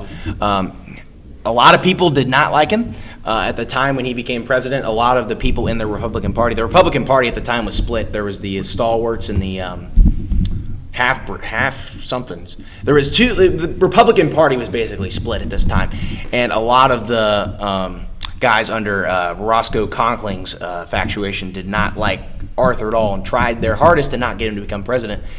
And then you have some disputes where they came up with like that he was born in Canada or something like that. It was. That's what he said. So, yeah. But Arthur, during his presidency, the major act on immigration that was passed was the Chinese Exclusion Act in 1882, which made it so that Chinese immigrants were not able to come to the U.S., or it was just very limited amount of them could, because Angel Island at this time was getting a lot of Chinese immigrants, and that was a big push that people of the United States were very against immigration. A lot of people did not enjoy that. But the U.S. had been involved with immigration, think of it going all the way back to the 1600s with the Europeans and England and France coming over, and the Netherlands. So like even the U.S. has been built on immigration. But the Chinese Exclusion Act was passed by Arthur, which I'm not the biggest support of that act. Other than that, he didn't do too much favorable for the country. So I think Arthur probably deserves to be a D, in my opinion. Chester Arthur. I'm a pretty big Chester Arthur fan. Are you actually? I am. All And right, you'll find out why in a minute. He did indeed sign the Chinese Exclusion Act. We'll get that out of the way. Yeah. Probably not a good thing, but a man of his times. He didn't really push it. He signed it. Yeah. But he was not a proponent of it. But he did sign it. He didn't veto it. No, agreed.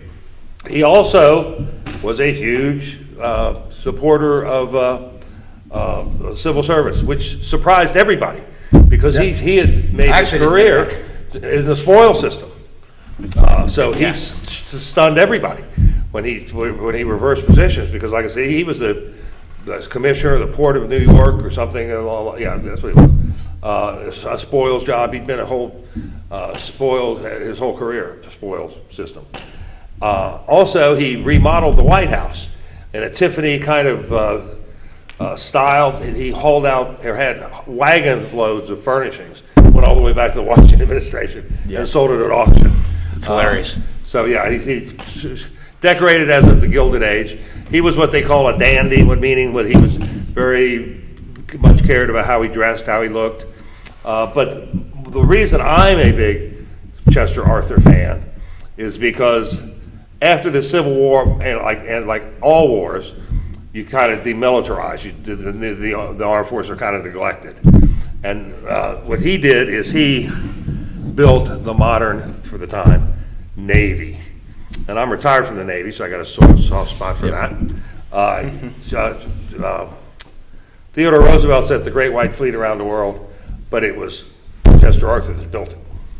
So that's a big deal. Okay. That is a big deal. Now, like Trenton said, he had pretty much a full term. He was ill. He was dying, actually, when he left Yeah, he died a year after. Yeah, left, and he knew it. So he although he did, I guess, did attempt to run again. I don't know. I think. I don't think he won the renomination. No, he did not. Yes, I did not. Blaine got that. But so where did you say? I said D. I say C. C? Okay. Yep. With your points, you've convinced me that he's a C. Yeah.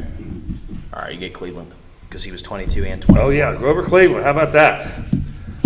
As Trenton had mentioned earlier, one of these presidents, we are in a big run of Republican presidents, from Grant until Woodrow Wilson, with the exception of Grover Cleveland. Grover Cleveland was a Democrat, first Democrat after the Civil War, signed the Interstate Commerce Act, first federal regulation of railroads. Railroads are a big deal right at this time now. Yeah.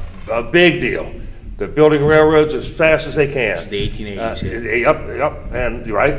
And so it's the first regulation, which was probably good, but it's probably good it didn't happen earlier, because private individuals could expand without regulation faster than it needed to be done. We're a big country at this point now. Yeah. You know, we're pretty much manifest destiny has been achieved. We are certainly a coast-to-coast nation now. He vetoed more bills than any president with the exception of Franklin Roosevelt. Well, Franklin Roosevelt was in for 12 years. He was in for 8, so Grover Cleveland. So he vetoed a lot. He was very fiscally conservative.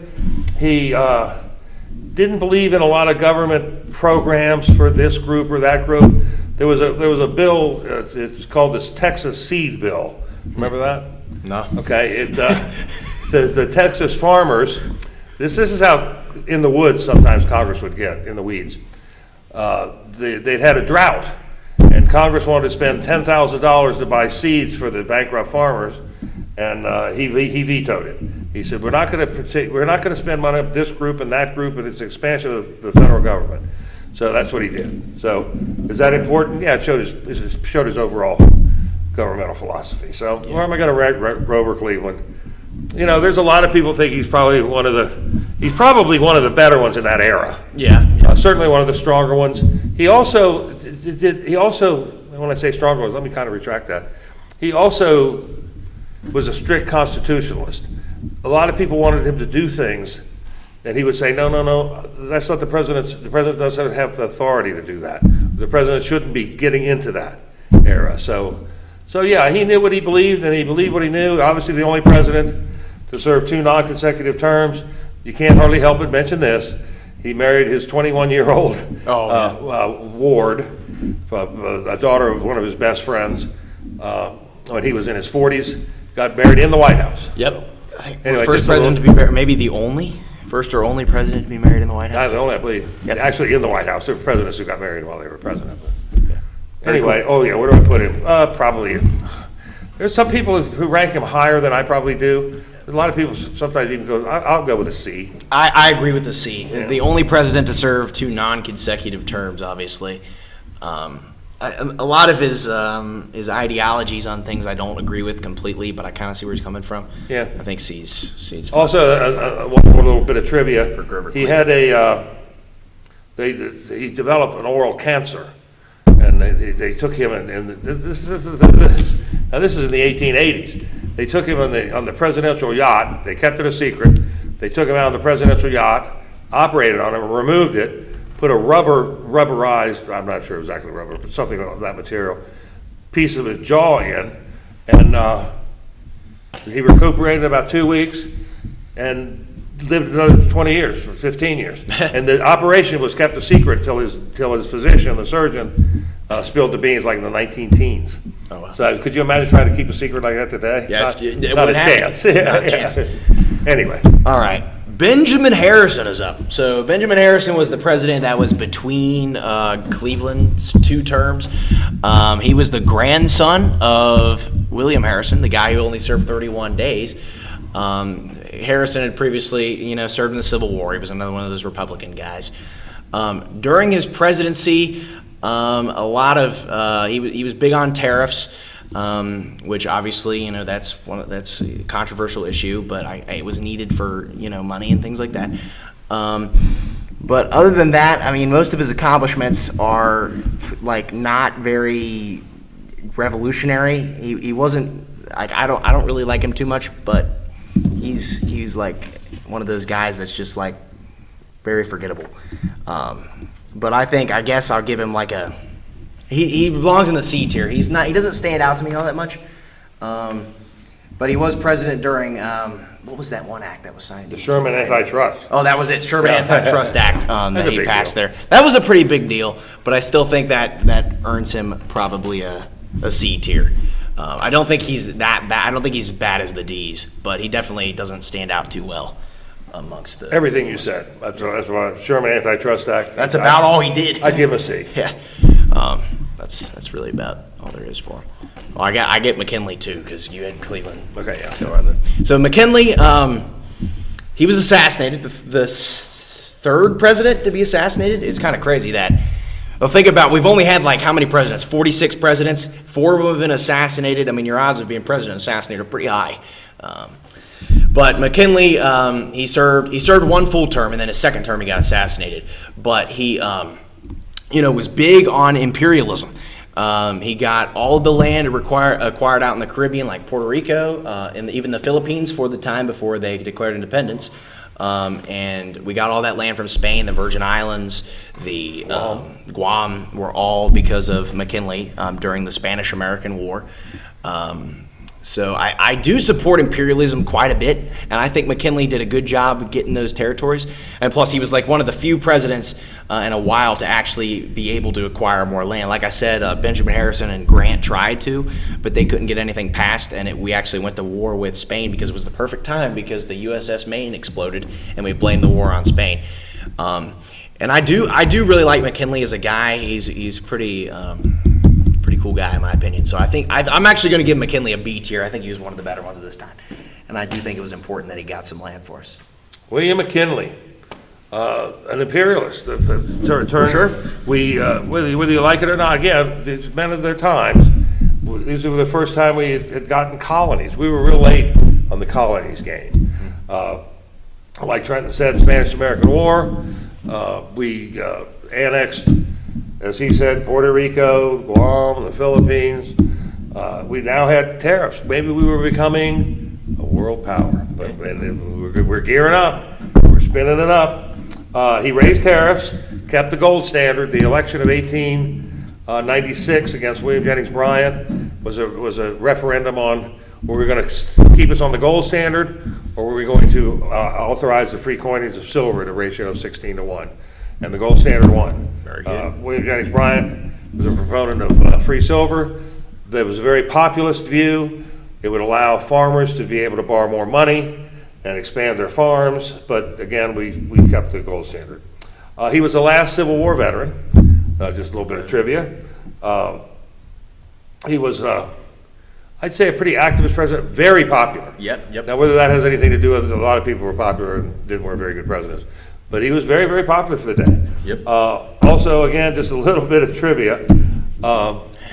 When he was shot in Buffalo, New York, at the World Exposition, which is basically a World's Fair of the day. He was shot. He was taken to the story. Yeah, I mean, this is unbelievable. He was taken by an electric ambulance. So he was kind of one of the first presidents to ride in a car. I think he was the first president to ride in a car, if you count that, yeah, I guess you'd have to. He was taken to basically a glorified first aid station. That's what it was. It was for people that got hurt at the expedition. And they took him and they patched him up. They didn't remove the bullet. And they sent him home. I mean, he didn't go to the hospital. President of the United States was shot. Yeah, they sent him to the home of a friend. And the vice president, who name escapes me, Theodore something. Theodore Roosevelt. Yeah, Theodore Roosevelt was notified. Hobart. Yeah, was notified, and but they said he's recovering, he's getting better. That often happens right before you die, apparently. And so Theodore Roosevelt, not a good decision. The president was still shot. Yeah. Went on I guess a hunting trip in the Adirondacks, I believe, when the president finally expired. He was gangrene, got him. Yeah. So anyway, it's just amazing that he didn't go to the hospital. I mean, could you imagine? And this was a long time ago. He did die. The Stone Age. What, like a week after he got About shot, that. or Yeah, like about that. Yeah, that's what I thought. I'll go with B.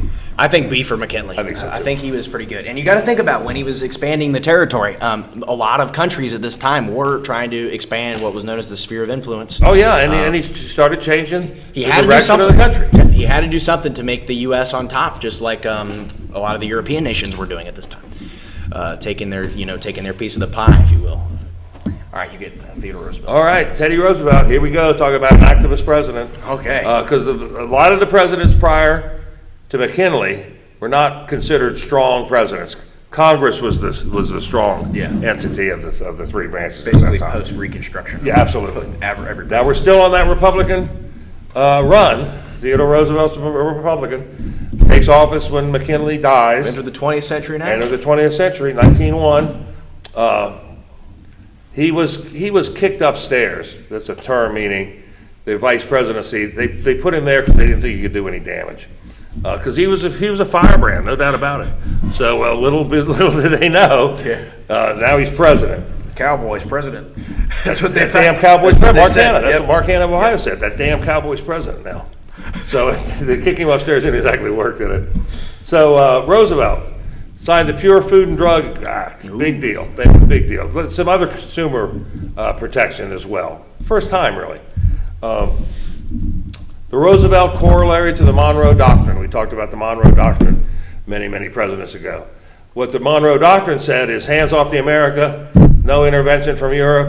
But the Roosevelt corollary of the Monroe Doctrine, 1905, I think. I think it was 4. Oh, it might have been. So it said we would be allowed, America would be allowed to intervene in Latin American countries if they were failing to pay their debt, their international debt. We did that because if they were failing to pay their international debt, they would open themselves up to other countries coming in. So that was the Roosevelt corollary Monroe Doctrine. Big deal. Sent the Great White Fleet around the world just to show military power. Yeah, the man. That military fleet was started under Chester Arthur. The fleet was indeed painted white. That's the name, to show American naval power. Again, we're on the verge of becoming a world power. And so that's what, he was a strong activist president. We go on and on about Teddy Roosevelt. Oh, yeah. The national park system, the Rough Rider in him, he was just, he was an amazing man. I'm a big TR fan. Yeah. I'll give him a B. Yeah. Yeah, he was a Rough Rider during the Spanish-American War. Definitely put the country in the right, going in the right direction after, with the Great White Fleet, as he said, putting it in the right direction so that the world knows the U.S. is, we mean business now. Mm-hmm. We're the power destined to take this place. So, the Roosevelt corollary, that all happened because there was like a revolution in Venezuela at the time, and he also oversaw the construction of the Panama Canal. That was a big thing during his presidency, Absolutely. which presidents have been trying to get that done for They sure have. decades at this point. He finally got that done. It was the link between the Atlantic and Pacific. That's a big point you can give Roosevelt for. Because remember now, Japan is opened up for trade. Yep. A lot of the world now. We need to find shortcuts. So that was the obvious. That was a great. Even though we caused a revolution to do it, but we had to get rid of Panama's control by Right. Colombia. But Right. you got to do what you got to do, do what man. you got to do. And he's not the only president to I'm cause not an wars because of apologist. land. Polk Agreed. did the same thing. Sure. But yeah, that was very good. Because before that, there had been no way to get through the continental Americas. I mean, the Northwest Passage that people have been trying to find from the 1500s all the way to the 1800s. There's the Northwest Passage. It's not very northwest, but there you go. All right. Yeah, Theodore Roosevelt. Where'd you put him? Oh, B. B. Yeah. I think I'm going to give him an A. Honestly. I won't rest think, it on that one. all right. I think he's up with Jefferson and Madison. I think he changed the world. He did. He changed the country. world. Yeah, for sure. Yeah, definitely. All right, am I Taft? I think I'm Taft. 27. All right, Taft. All right, so Taft was basically chosen successor by Theodore Roosevelt. Theodore Roosevelt did the step down after 2 terms thing, although he didn't really serve 2 full terms. He just finished Pretty close, McKinley's term, but pretty close. Theodore Roosevelt was really good friends with Taft. Taft was a very educated man. He was a very, very qualified for the position. He won the Republican nomination as Roosevelt, basically chosen successor. After midway through Taft's term, though, Roosevelt did not agree with Taft at all, and he actually ran third party in the next election, screwing up the Republicans, paving way for Woodrow Wilson to win. But Taft, while he was president, he appointed Charles Evans Hughes to the Supreme Court, which is kind of interesting because, not Chief Justice, because Taft actually served as Chief Justice later on, the only president to be Chief Justice and president. So that's pretty interesting. And Polk is the only president to be Speaker of the House and president. No one has served all 3, though. Those are like the top positions in the land. But yeah, Taft, heaviest president. Big boy. Big boy, like over 300 pounds. Yeah, over 300 pounds is his heaviest. Do you believe in he got stuck in the He back? did not. thing? I'm going to dispel that rumor. Yeah, that was not. That is not true. But yeah, so he was 1909 to 1913. During this time, you get the what was that era called? Era of Good Feeling? No, not that one. It was during the 19 teens. The Edwardian era? No, I forgot what it was called, but basically the U.S. was like expanding on their ideas of like children in the workplace, that kind of stuff, prohibition, those types of things, women's rights, all of that stuff kind of arose. Progressive era. That's what I was thinking about. Progressive era starts during Taft's administration, and so that's when you get all that starting to form. Taft overall, though, I think he was kind of. I like Taft, but overall was not a very successful president. I think he deserves probably a C. All right, William Howard Taft from Cincinnati. We're filming this in Greater Cincinnati. He, as he said, was a friend of Theodore Roosevelt. He was Roosevelt's handpicked successor. Trenton said about halfway through his term, Roosevelt started to disagree with him. Yep. I'm not sure that he did. I think he just wanted to be president again. That could no be. matter what he did. Yeah. Now, Theodore Roosevelt busted a lot of trusts and monopolies in the 7 years he was in. I'm talking Roosevelt. Taft actually busted almost twice as many in his 4 years. So he pretty, and he did not get stuck in a bathtub. Yeah, that is. First of all, number one, how could you get stuck in a bath? It's not the shape of it in itself. And I was actually a tour guide down at his childhood home down in Cincinnati. And there was no evidence he ever got stuck in a bathtub.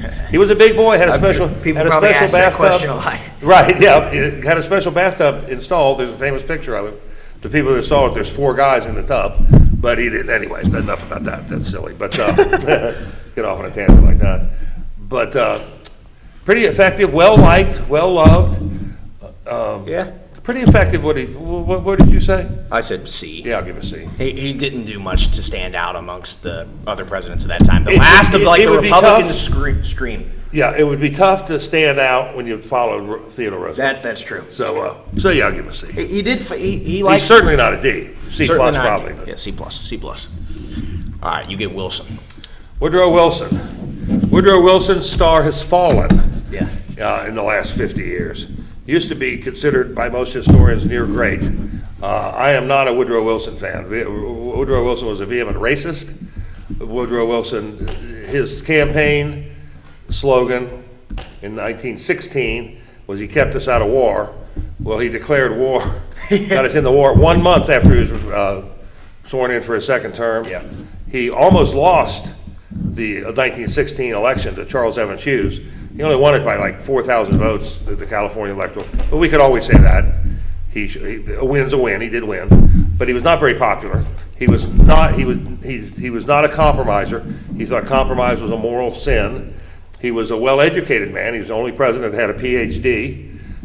Some presidents had Juris Doctorates, but he was the only one that had an earned PhD. He was an intellectual, president of a college, governor of New Jersey, an accomplished man, but I think he had a lot of flaws, personal flaws. Also, he was one of the 4 negotiators of that horrible Treaty of Versailles. Yeah. Now, I'm not trying to hang down strictly on Wilson, I get it, but he was unsuccessful with his 14 points. He was absolutely unsuccessful getting us to the League of Nations. Now, whether we should or shouldn't, I'm not debating that. He was not successful in it, and he took the toured the country, gave the speeches. Part of what I consider a successful president is how successful was he with getting his policies through. And some ways he was, some ways he wasn't. I'm not a Woodrow Wilson fan, so I'd probably give him a D. Okay. I like Wilson more than some people do. I know some people like trash on him. You got to think, although, if he only served 1 term as president, he'd probably be toward the top because his first term was very good. Oh. His second term was kind of, like he said, when he ran on not getting us involved in World War I, the year later, 1917, we did get involved because of there was the Lusitania and the Zimmerman telegram. Yeah, but that had been years before. That had been years before. That was like 1915. 15 was Lusitania. Yeah.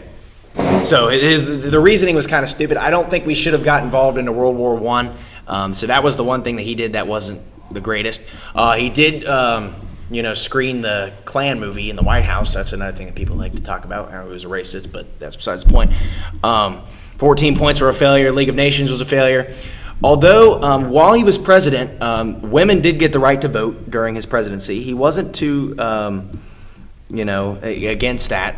However, he did have like a stroke, I think, in 1919. He did. And basically his wife was running the country for him the last 2 years of his life. So you could argue she was the first woman president, but that's besides the point. Prohibition also did start during his term as well. I actually do support prohibition. I'm not going to get into that. I know I'm young and stuff. I don't drink, but I do think that was a good thing that happened during his presidency. Was within the country, the civil acts that were passed, I do think were not the worst. I think they were pretty good. Although getting involved in the First World War was pretty bad. I think he does deserve probably a D tier. Did you say D? And I think that it's not so much that he got us involved. He got us involved in a total war. Remember, all the way back to George Washington, it's isolationism. Yep. Stay out of entangling of European alliances. Stay out He of. never did until him.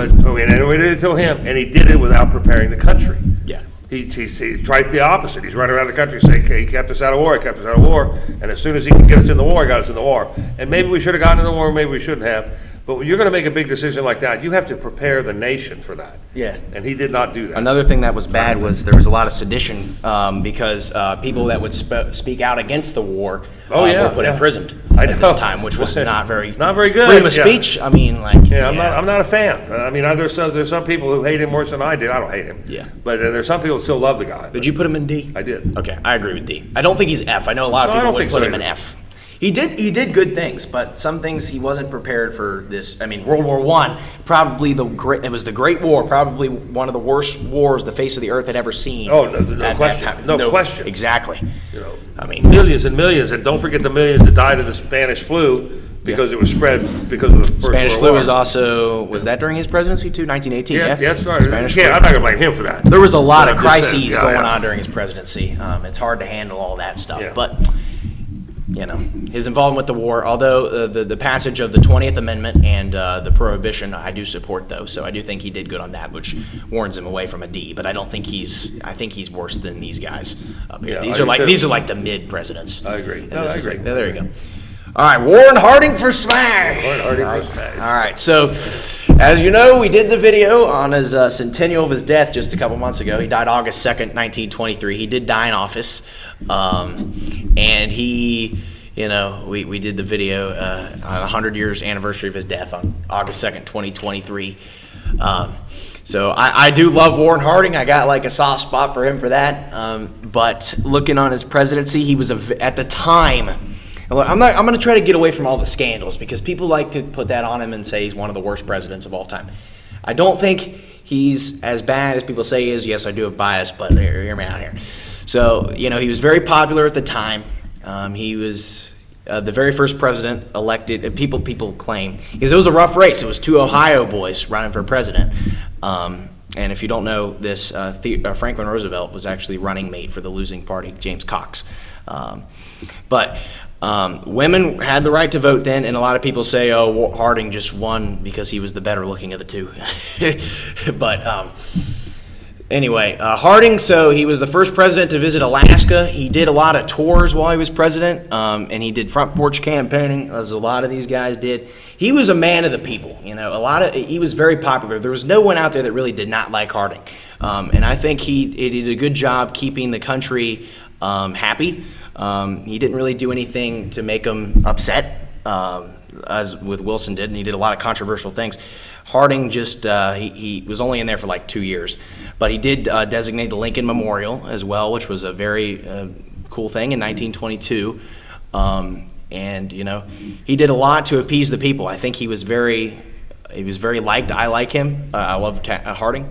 So I think he deserves a C, although he didn't do grand things during his presidency. He didn't do anything really that bad, and he was, I think, a very liked man at the time. Oh, he was, definitely liked. He won by a landslide. It wasn't just a woman's vote. There was nobody Americans were sick of Woodrow Wilson. Exactly. They were sick of the war, and what was his campaign slogan, Warren Harding? Return to normalcy. Absolutely. Well, who didn't want to do that? Yeah. And they certainly did. They wanted to put all that behind him. Again, we get back into the Republican era now. I also like Harding. The scandals, none of the scandals were directed back to him. after his death. That's when they all broke. It's Yeah, not no like- one knew about him when he was Yeah, alive. no, people were stealing money, the Teapot Dome, et cetera, but he wasn't. He appointed some bad guys. And he said one time that it's not his, this is not a direct quote, but it's not my enemies I'm worried about, it's my damn friends that keep me awake at night. And that's very true, so in this case. So the scandals, although horrible, he didn't, he appointed William Howard Taft. Yeah. And you could, I'm sure Trent will probably link that video that we did in the Yeah, below. it'll be in the end screen. So I don't want to repeat all the things we talked about then, but he did quite a bit, actually, to be honest with you. He did two and a half years. So everybody, all historians, because historians are lazy, they say, well, these three are on the bottom, they've always been on the bottom, and these 2 or 3 on the top, so we only have to rate less people. So I doubt when they do a historical rating that anybody really looks at the record of a guy like Warren Harding, and maybe they should. So yeah, you said a C, I'll give it a C. Give him a C. I don't think he deserves any higher than a C. We're but going he to get some definitely hate gets a- mail. Okay. Oh, okay. So, well, I was going to say something about Taft, or not Taft, Harding. Harding's kind of similar to Grant in that fashion because he appointed some you're right. bad Yeah, people yeah. that he kind of listened to some people that he shouldn't have, but the scandals don't go directly back on them. It was more their administration.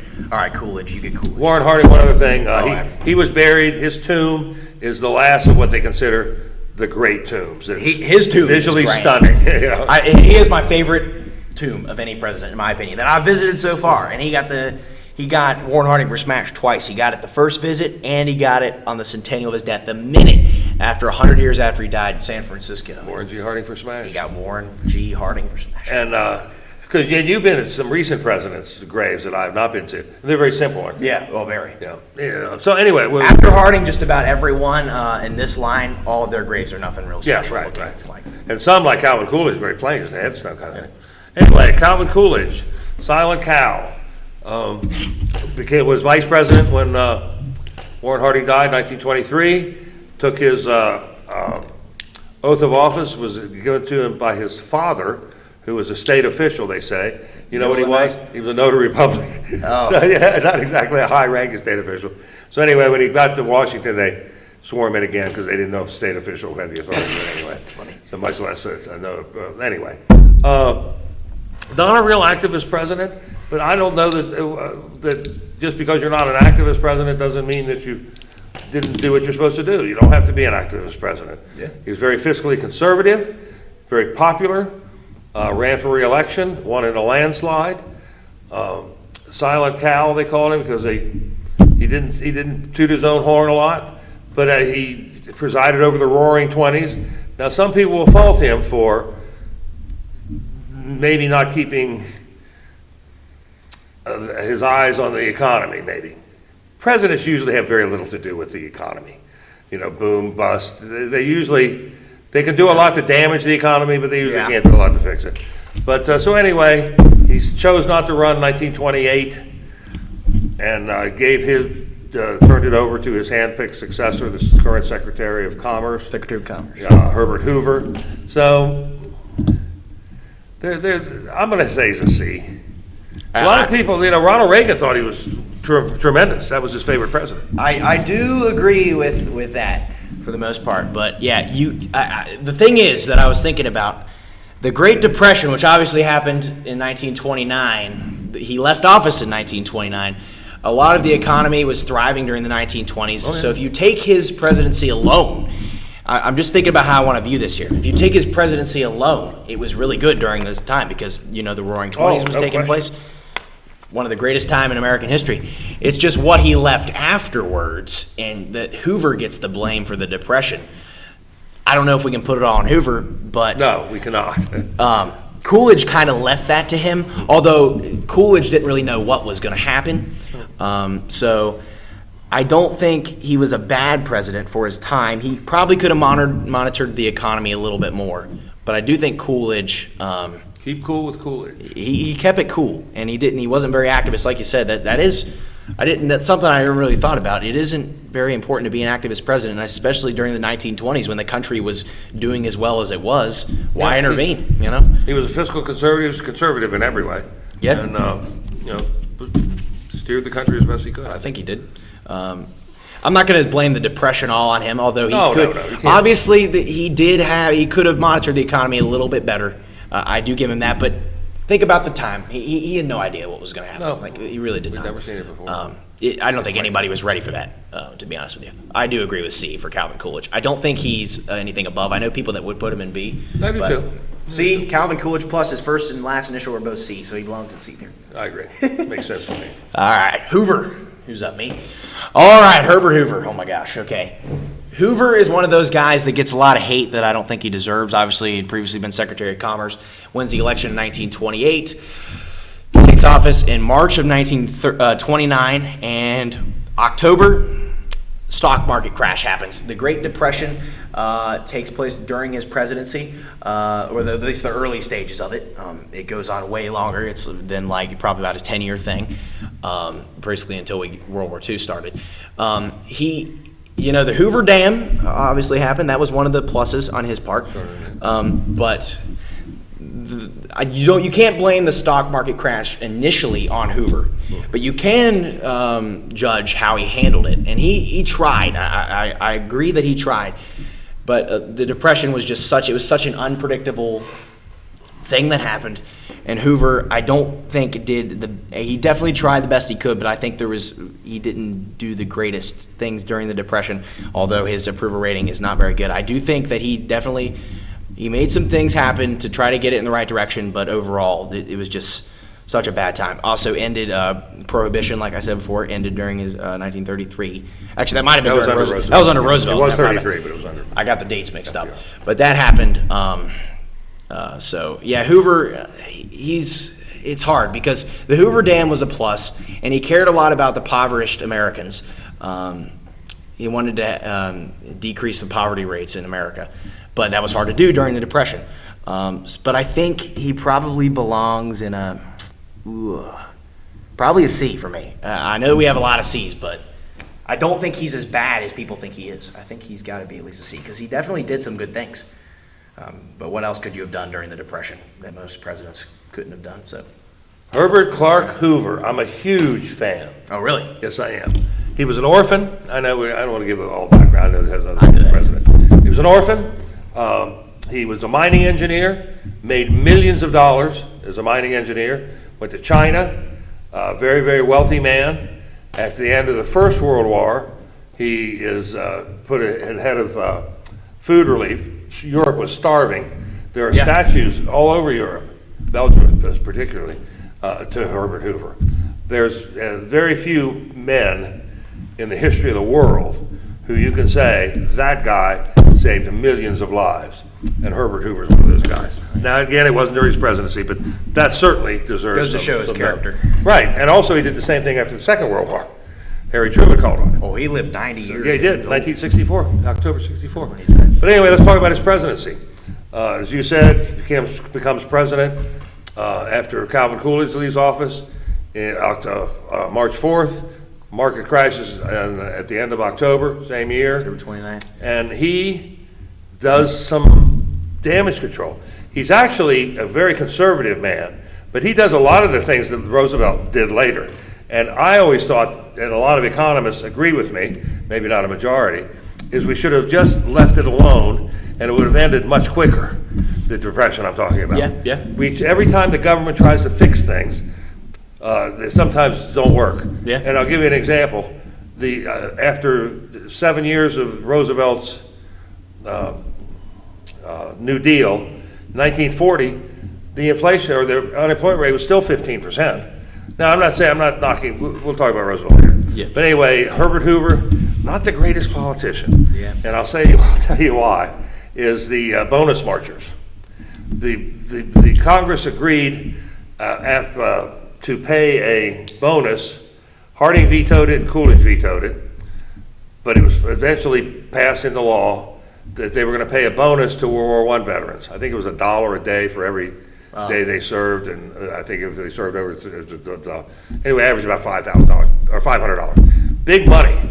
Big money. But it wasn't going to be paid until the 1940s. Oh. So these World War I vets marched to Washington demanding they be paid now. They needed the money now, the Depression. So they set up a shanty town there on the Washington Mall, and Hoover sends troops to clear it. And not a real good political move. Especially for that time. I know. Could have got away with it earlier. MacArthur was the one that was put in charge of clearing them out. And a couple of people were killed, and it was a real bad political 30s? scene. Early 30s? Yeah, exactly. Dang. So, not a good political move, not a good move, maybe, I don't know. We could go on about the bonus march, there's been books written about it. So, but I'm gonna give Herbert Hoover, like I said, personally, taking his whole life in total, I'm a huge Hoover fan, looking just at his administration, I think he deserves a seat. See, yeah, I agree with you. I probably. He did a went lot way of too great long. things, but there was also a lot of things that he did that just weren't the best decisions ever. But I do think he definitely had passion toward the country, and he definitely tried his best. Great I humanitarian. agree with Great that. humanitarian. All right, Roosevelt. Oh, I got it, FDR? FDR. Okay, let's talk about Franklin Roosevelt. There's two presidencies of Franklin Roosevelt. There's a Great Depression part of it, and then there's a Second World War part of it. And he was an activist president extraordinaire. He started the ball rolling with truly government getting involved in our lives, trying to make life better, no question about it. The Social Security Act, 1935, I believe. Yeah. So the Social Security now is out of control, but we just kept expanding it. You know, back when he signed it, you could retire at 65, and you had the decency to die of a massive coronary by the time you were 67. You know? Yeah, literally. So you weren't on the dole for too long. So he had the Alphabet Acts to help the country recover, the CCC, Civilian Conservation Corps, the NRA, the National Recovery Act. So how effective they were, we could debate forever. But he got the people got the impression that he was trying. They didn't get the impression that Hoover was trying to end the Depression, although he was. He definitely was. So, and then we'll talk about the war. I think he could not have administered the war any better, to be honest with you. So I think, oh boy. He's definitely above the mids. Oh, there's no doubt, no doubt. Boy, oh boy, I'm on the spot here. Probably a B. B? Yeah. Okay. So, like we said about the New Deal, the main reason the New Deal was put into place to get us out of the Depression, we all know that World War II did that, not the Correct. New Deal. Correct. Like we said, it's debatable on if that was effective or not. Although I don't agree with the New Deal completely, I do agree with at the time that was the right thing to do. I think that was the right decision for him to make in the 1930s, doing that. He's the only president to not serve, or to serve more than 2 terms, because previously that had never been a law that you could only serve 2 terms. It wasn't until... Just Washington's president. Yep, and Roosevelt was the first guy. Actually, he won 4 times. He would have served 16 years had he not died right after his 4th term started. But yeah, he did a great job during the Second World War, December 7th, 1941, a date which will live in infamy. Yep, that was his. That was him that said that. The original ideology was just like the First World War. We just stay out of European conflicts until Japan decided to bomb. Yeah, it's totally different. Totally different. Entering the First World War. Totally different than Germany, hitting one ship and killing 100 people. No, they that was a military attack. Yeah, we had to get involved in that. We basically, without us, I'm just saying this is like a world thing, but without us, would the Allies have won World War II? I don't know. I feel like we came in at just the right time I think you're right. to win the war. So without Roosevelt's leadership, may not have won the Second World War. The world looks completely different today had we not won the Second World War, if the Axis would have been able to win that.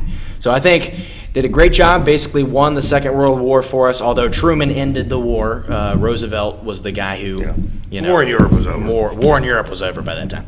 So, yeah, he did a great job during the Depression as well. Although he did not directly end the Depression with the New Deal, he did some great things, and I do agree with all that stuff. Although I think with the impact that he had on the country, I think he deserves an A tier above a I B tier. won't disagree with you on that. I was at a B plus, so Let's I think A, right up there with his 5th cousin. how about that? As a matter of fact, speaking of that, I saw an interview with Richard Nixon back in the 80s, I guess it was, and he said that they were, in his opinion, opinion counts for something. He was a giant of the 20th century as well. He said there were three authentic geniuses, political geniuses in the 20th century. One was Theodore Roosevelt, the other was Franklin Roosevelt, and the other was Lyndon Johnson. He said there was nobody else in their league, politically. Really? Anyway. Not even himself? No. He was no slouch, but he... Yeah, that's true. All right, Truman. Who's got Truman? I think I got Truman. Okay, Harry Truman. All right, so, this guy. This guy has... Okay, I think Truman is a pretty good president. I'm just going to throw that out right now. So he comes into office. He was vice president for a month under... or maybe it was 3 months under Franklin Roosevelt, because by this point I think the inaugural date's January 20th now. Truman was the last president I think that could have served more than He is. He could have run again. Yeah, because the law, the 22nd grandfathered Amendment, him in. was passed during His term, but they grandfathered him in. So obviously he had to make he basically handed the plate of the Pacific Theater in World War II. Dies right at the end of the war. The war in Europe had been over, thankfully. That would have been bad had he been handed that position. But, the atomic bombs on the Japanese cities, a lot of people think that was a controversial thing. Truman was handed that. He had many options that he could have done. And I think releasing the atomic bombs was the right thing to do to show the world that we knew what was up and to end the war in Japan. Because other than that, it would have had to have been either fire bombings or literally invasion of the Japanese mainland. And you think about what he's doing best for the country, you know how many lives could have been lost if it was an invasion of the mainland. So I think the atomic bombs, and we had to drop 2 of them. I don't think, although, World War II was terrible. It was terrible. But the way it had to end out with something major. And thankfully, those are the only atomic bombs that have ever been dropped in American history or in world history. Although we came close to it in the Cuban Missile Crisis and Korean War, which we'll talk about later. But yeah. Also, after World War II, with the Marshall Plan and the Truman Doctrine were very successful aiding Europe after the war, giving them economic recovery and lending them supplies and things like that was a very good thing that he did. The main reason he probably did it was because the Cold War starts during his presidency, and you get to where the Soviet Union tries to spread communism throughout Europe, and Truman tries his best to avoid what is known as the domino effect, which is the spread of communism. Once one country falls to it, they're all going to fall to it. Then you get the capitalism versus communism thing, which is that's the whole Cold War. All these presidents, basically the rest of them listed here, have to deal with that. So Korean War happens during his term in office. The whole reason the Korean War happens is to stop the spread of communism, like we said. I think that was a good thing that he did to get us involved in that. Although, obviously, the Korean War was very controversial. I don't agree with Korea like I do with Vietnam. I actually do not agree with the Vietnam War at all, but we'll get more into that later. The Korean War, I think, was a different story. So, although, I think he did some great things for the country. I don't think there's too many flaws. Obviously, he has flaws, but I think he deserves to be, I think he's up there in the A tier for me, Truman. Harry Truman, last president that did not attend college, didn't go to college. Really? No college degree. Tremendous reader, tremendous student of history. He was truly handed a plate of garbage. He was. Just like Andrew Johnson. Now, he handled a little bit better than Truman. Yeah. So Truman did not even know about the atomic bomb. He was a vice president, one heartbeat away from that. As a matter of fact, as soon as he was sworn in the White House, the Secretary of Defense said, Secretary of War, said, "I need to talk to you." Took him in the cabinet office and told him about the bomb. I had no idea. So yeah, the war in Europe was over. The war with Japan still raging. They estimated that to win the war without the bomb would cost 1 million United States casualties. Yeah. A million. That's a lot. That's a lot. And the Japanese fought fanatically. They were fanatics. They would fight door to door, house to house. We had to invade. So he had an option, and he exercised it. Whether that's good or bad, I think it needed to be done. Because how would you feel if your brother or your father or somebody was one of those million casualties, and then you found out that the President of the United States had another option and didn't exercise it and lost 1 million men? So anyway, that doesn't bother me. He's a very activist president. Like you said, the Truman Doctrine, the Marshall Plan. Europe is starving. First World War, Germany was pretty unscathed. Germany in the Second World War was bombed to rubble. The whole European theater was bombed to rubble. London was bombed. So people were starving. By the way, who does he call to feed the people? Former President Herbert Hoover. Of course. Puts him in charge. They actually became best friends. And they were totally, Truman was a Democrat, Hoover was a Republican. They became That's great. best friends till Hoover died in 64. Anyway, tried to get national health care. It failed. He did an awful lot. He was a very strong president. Like some of the things he did, tried to keep politics out of it. He dealt with a lot, post-war inflation, gearing the war economy back to a civilian economy. You know, Ford was making tanks. Now you got to quit making tanks and make Ford automobiles again. All those things come with a cost. I think he did a good job. I think he was ill prepared for it. Like I say, Roosevelt didn't tell him anything. I think they met one time, I believe. I think they met one time while Truman was vice president. I think they met one time for lunch. And I read Truman's daughter's book on Truman, and it was a very casual lunch. Truman tried to ask some serious questions, and Roosevelt deflected them all. Oh, wow. So, but anyway, I would probably, the Korean War, like I said, totally different than Vietnam. Yeah. They came across the border in waves. Yeah. I mean, they attacked. So I have no problem with the Korean War or its handling of it. So what do you say? I said A. Who we got up in the A? We got Roosevelt, Madison, and Jefferson. No, I don't know. I'm not in the A category. I'm with a B. You're with the solid B. Okay. This is gonna be a rock paper scissors thing again. Well, let's talk a little bit more about it. Okay. So the reason I got him in A was because, you know, during the early stages of the Cold War, he did a good job getting on top, above with you know, getting involved in the Korean War and with aiding the European nations when they definitely needed it because they were. Oh no, I have no problem. I have no problem with the Marshall Plan. They're brilliant. Yeah. Truman, you know, you also got to remember he lost China to the communists in 1949. That is true. That's the one. That's a pretty big deal. That's a huge. Now I don't know that he could have done anything, but he didn't do anything. Yeah. But you know, I mean, we could talk about Harry Truman for a long time. I guess I can can roll with B. We'll put him in B tier because his successor I think was actually better than him. Yeah, I'm an Eisenhower. Do I have Eisenhower? Yep, you do. 34. Okay, Eisenhower. The Democrats tried to get Eisenhower to run.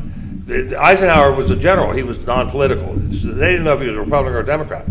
The Democrats tried to get him to run on their ticket in 1952. They were more than happy to ditch Truman. Truman was very unpopular at the end of his term. Then Truman decided to run. But That'll be all right. it turns out he was a Republican, ran for the presidency in 1952 against Governor Adlai Stevenson of Illinois, won in a landslide. Nobody was going to beat Dwight Eisenhower. Yeah, exactly. He was like Grant. No one was going to. Oh yeah, sure. I mean, he won the Second World War. Most people thought or felt that he did, and he was tremendous. Everybody talks about the interstate highway system. Certainly, there was the Civil Rights Bill in 1957. Yep. Massive Prosperity. The middle class began to thrive. Subdivisions, people built houses. I mean, the happy days are here again, if ever there was one in the 1950s, as far as prosperity went. He was, everybody liked him. It was just a nice time. And I'll tell you, it was the direct opposite of how politics is done today. During most of Eisenhower's term, Lyndon Johnson was the majority leader of the Senate, a Democrat. Sam Rayburn was the Speaker of the House. Yeah, Rayburn.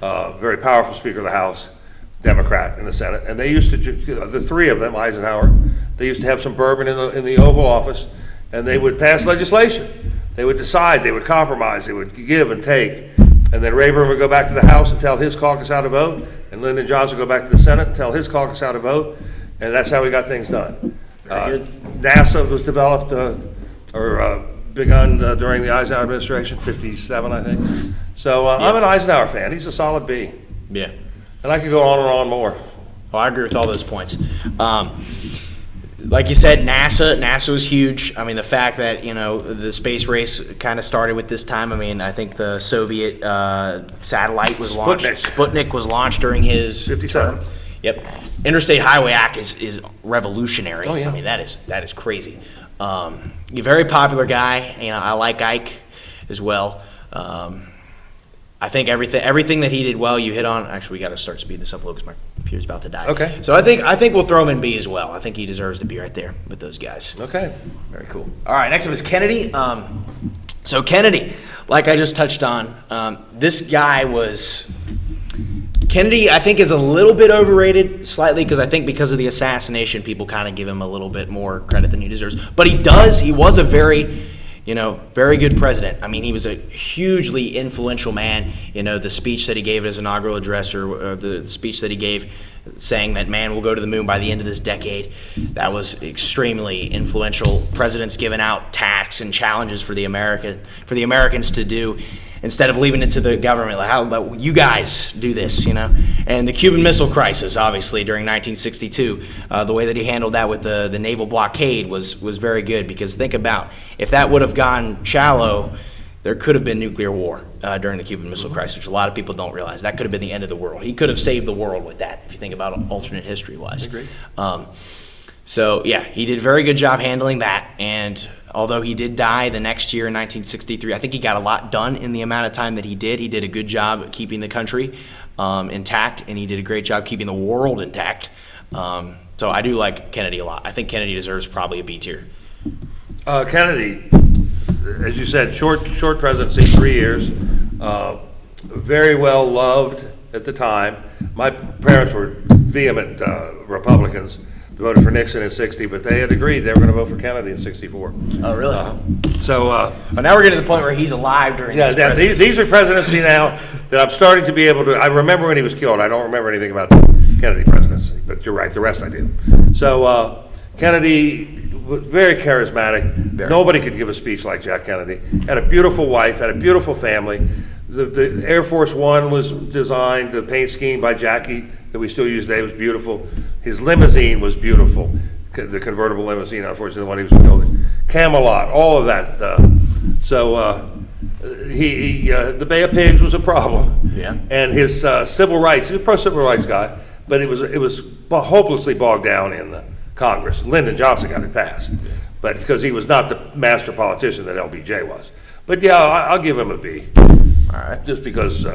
Pretty cool. I think he deserves to be. A lot of people would put him in A, but I think he was nowhere still near. He's probably B minus. He was still a great president. He was still a good president. He just wasn't as good as he wasn't. He's not one of the. He's overrated. He's not top 10. Even though I might have put him in the top 10. I wouldn't anymore. Things change. Am I Lyndon? You're Lyndon. All right, Lyndon Johnson. Very controversial.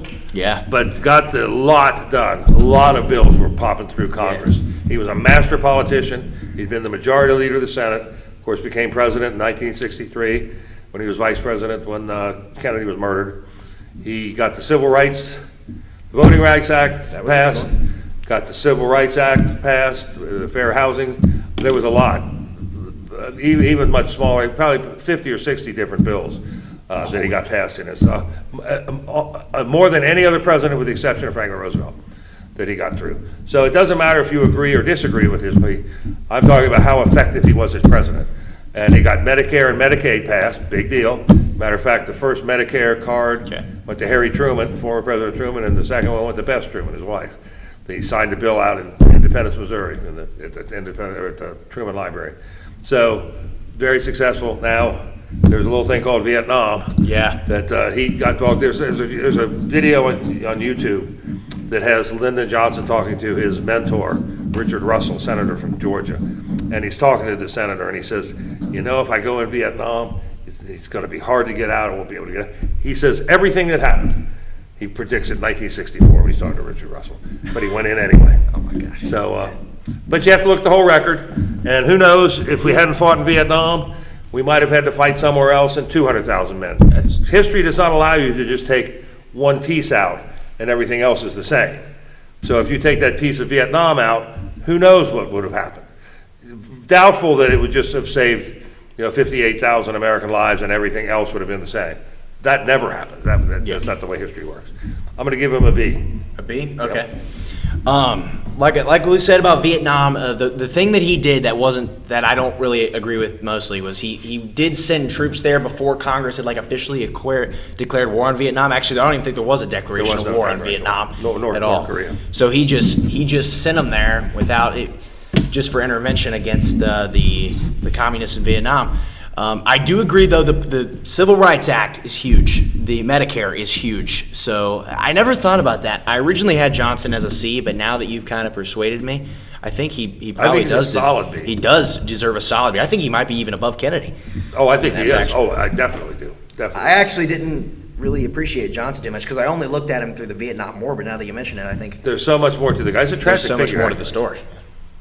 I think you're next Nixon? All right. for smash. Ooh, Nixon for smash. Just did this one. All right. What's my battery at here real quick? I don't want my computer to die. Okay. So Nixon was president from 1969 to 1974. Just a small thing that he did that I am like strongly against. He's the guy who signed in the act that made it so that like $100,000 bills and the large bills were out of production. So that kind of sucks because I thought those were epic, but whatever. So Nixon's president, during the. All right, we kept our rankings and everything. Okay, we had some technical difficulties, but we're back. So next up is Richard Nixon, number 37, president from 1969 to 1974. As you know, the only president to resign from office. He did some good things for the country. He got us out of the Vietnam War for the most part, opened relations with China and the Soviet Union. And regardless of, the Watergate and things like that, I think he had some strong passion leading the country. And he just decided he was done afterwards. And I don't think Watergate it's not even, why would you blame it on Nixon? It's the whole Republican Party's fault. Not just Nixon himself. But Nixon did some good things. He was a very qualified man for the position. So although nothing majorly successful, because there were some flaws, I think we should give him like a C tier. Nixon, we'll talk about Watergate first. Watergate was a unique scandal in American history because it was not financially driven, it was power driven. And Nixon had nothing to do with the Watergate break-in. He didn't know about the Watergate break-in. His crime was he attempted to cover it up. So he obstructed justice. That's what he was going to do. He was going to be impeached. He resigned before the House of Representatives impeached him. They certainly would have. And the delegation of Republican senators went to the White House telling me he had no chance of not being convicted in the Senate and removed from office. That's when he resigned. Nixon was a fairly activist president.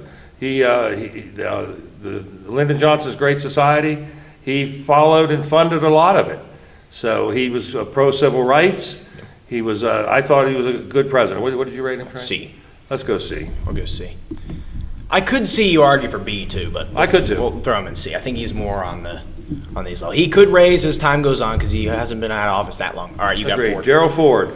Gerald Ford was appointed vice president, ratified by the Senate.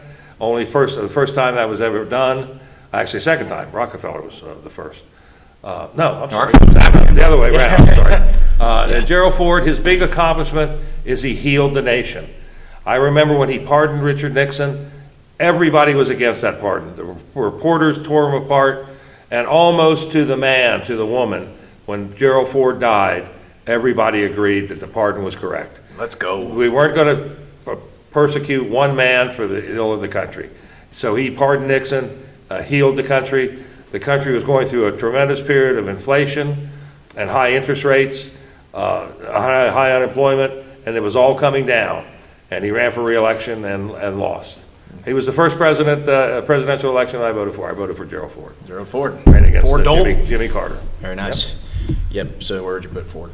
C. C tier. I believe A he's solid also, C. I believe he's a solid C as well. Nothing outright amazing, but But he did some good healed things. the country. He healed It was the a big deal. Okay, next up is Carter. Jimmy Carter is still alive today. He's 99 years old. This man's never dying. I think you're right. Yep, he was born in 1924. It's 2023 now, so pretty crazy. Carter defeated Ford, obviously, for re-election. Ford was Very close election. Very close. 1976. Carter served one term. During his presidency, he was dealing with a lot of like stagflation during his presidency and things like that. So I think Carter, he's a good guy. I really like Carter. Was his presidency the best? That's kind of debatable. I don't think he did a tremendous job at combating the inflation crisis and things like that.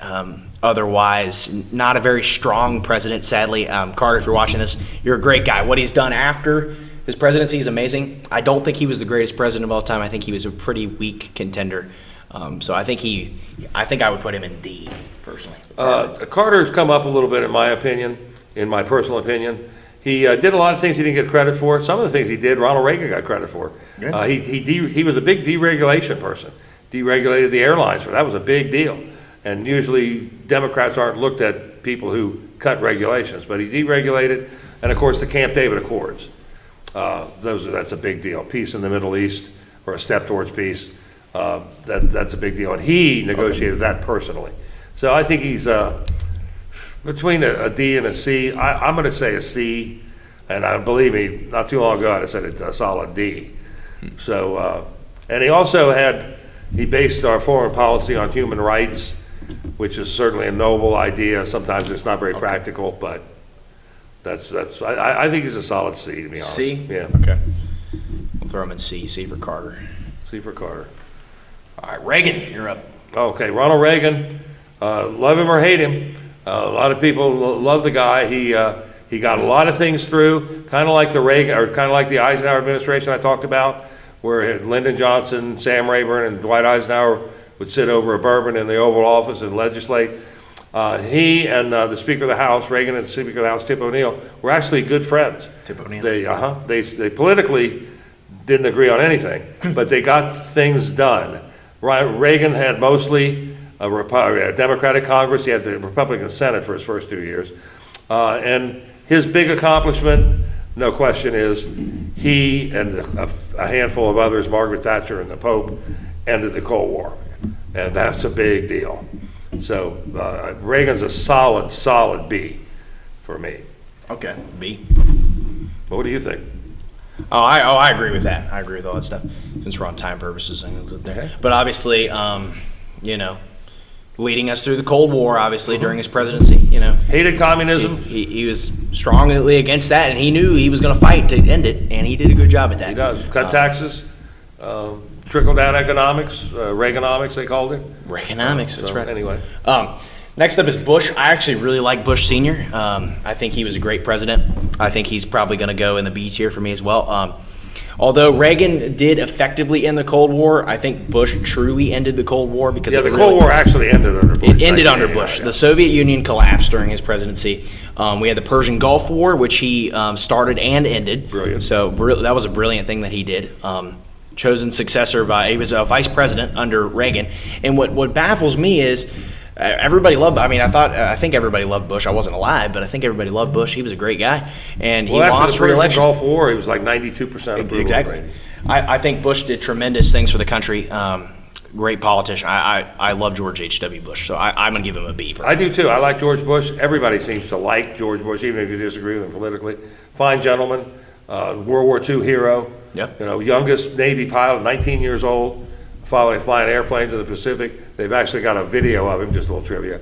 He was shot down by the Japanese, and an American submarine picked him up. And they got the video of him actually climbing on board the submarine. Pretty cool. But yeah, I think George Bush was very effective. And of course, the brilliant thing about George Bush and the Gulf War is he put the coalition together. It took us months to do that. We went in, we cleaned up. The war was over in a couple of weeks, and then we left. He got a lot of criticism for not going all the way to Baghdad, but that's how you get bogged down. Yeah. So he said the objective was to kick them out of Kuwait. And that's what he did. And when we did that, he said, "Come on home, boys." Great war leader. The fall of the Berlin Wall takes place as well during his reign. The end of the Cold War. George Bush. Literally ends the Cold War. So for those reasons alone, I think Bush serves a B tier. All right, Clinton, the very last one. You're up. Bill Clinton. Last one we're ranking today. I'll tell you what. I think Bill Clinton gets a lot of credit for me the way he handled the deficit. The deficits have always been a problem, As we sit here today, I think we're $32 trillion in debt, and that's, that just can't go on. And this quote has been attributed to a lot of people. Most I've seen it attributed to Ben Franklin, but it doesn't matter. It's a great quote. The fatal flaw in democracy is when the electorate discovers they can vote funds out of the Treasury. And boy, have we. We've discovered that, 32 trillion. So he did a lot of good work on the deficit. And overall, I think he was a pretty strong president. Had some real personal flaws we won't get into. Of course. But I think he's a solid C. C. I C agree. plus, I agree with C for Clinton. Like you said, for the economy, probably the greatest. He's one of the greatest presidents for the economy in the last 30 years, easily. He did a good job. So keeping the balance of the deficit, keeping it low, probably the lowest it's been in the last 30 years or more. I think he balanced it one time. He balanced it. Yeah, he balanced the budget.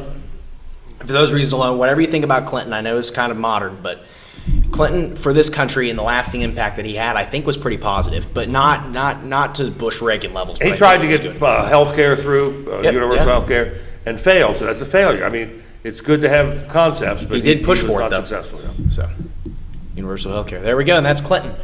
So, everybody, we're going to conclude the tier list that is every single president in American history. So, we're going to review what we got here. Thank you guys for watching this whole thing. If you watch this whole thing, it's been a lot of fun, Trent. I really appreciate your invitation to be here. The next time, what I would like to do is the losing vice presidential candidate's wives. That's what we're going to rank them. What do you think? That sounds Are you awesome. with me? If this video gets 30 likes, we will rank all of the failed vice president's wives. So, in the S tier, top of the top, we got Washington and Lincoln. No one beats them in our opinion. A, we got Jefferson, Madison, Roosevelt, or both Roosevelts, Theodore and Franklin. I'm surprised by how high Madison was. Yeah. That's pretty. Yeah. But looking back on it, he actually was very solid. B tier, we got Adams, Monroe, Polk, McKinley, Truman, Eisenhower, Kennedy, Johnson, Reagan, and Bush. Fair rankings. Mm-hmm. Now looking back on it, I feel like Adams is pretty high, but probably maybe. Yeah, Adams, he's pretty cool. Then C, we got Quincy Adams, Taylor, Fillmore, Grant, Hayes, Arthur, Cleveland, Benjamin Harrison, Taft, Warren Harding, Coolidge, Hoover, Nixon, Ford, Carter, and Bush. And then in D tier, we got Van Buren, John Tyler, Franklin Pierce, Andrew Johnson, Woodrow Wilson. Then in F tier, we got Andrew Jackson and James Buchanan. And that's exactly, on a grading scale, that's exactly how it should be. You should have few at the top, the vast majority in the middle, and then it goes down. So it's almost a perfect curve like it's almost a bell curve, exactly. Yeah. I mean, we got, we have more in B than we do D, but we have 2 in F and 2 in S. Yeah, it's never going to be perfect, but I think we did a good job. Very good. We're very sincere. We had a good time at it. We're big history guys, love history. We could talk about this all day. And then obviously in the end conclusive, we have Harrison and Garfield and all these guys. So thank you guys so much for watching. Thank you. If you guys want to see any more tier rankings, let us know in the comments. We would gladly do some, maybe over the vice presidents at some point or something like that.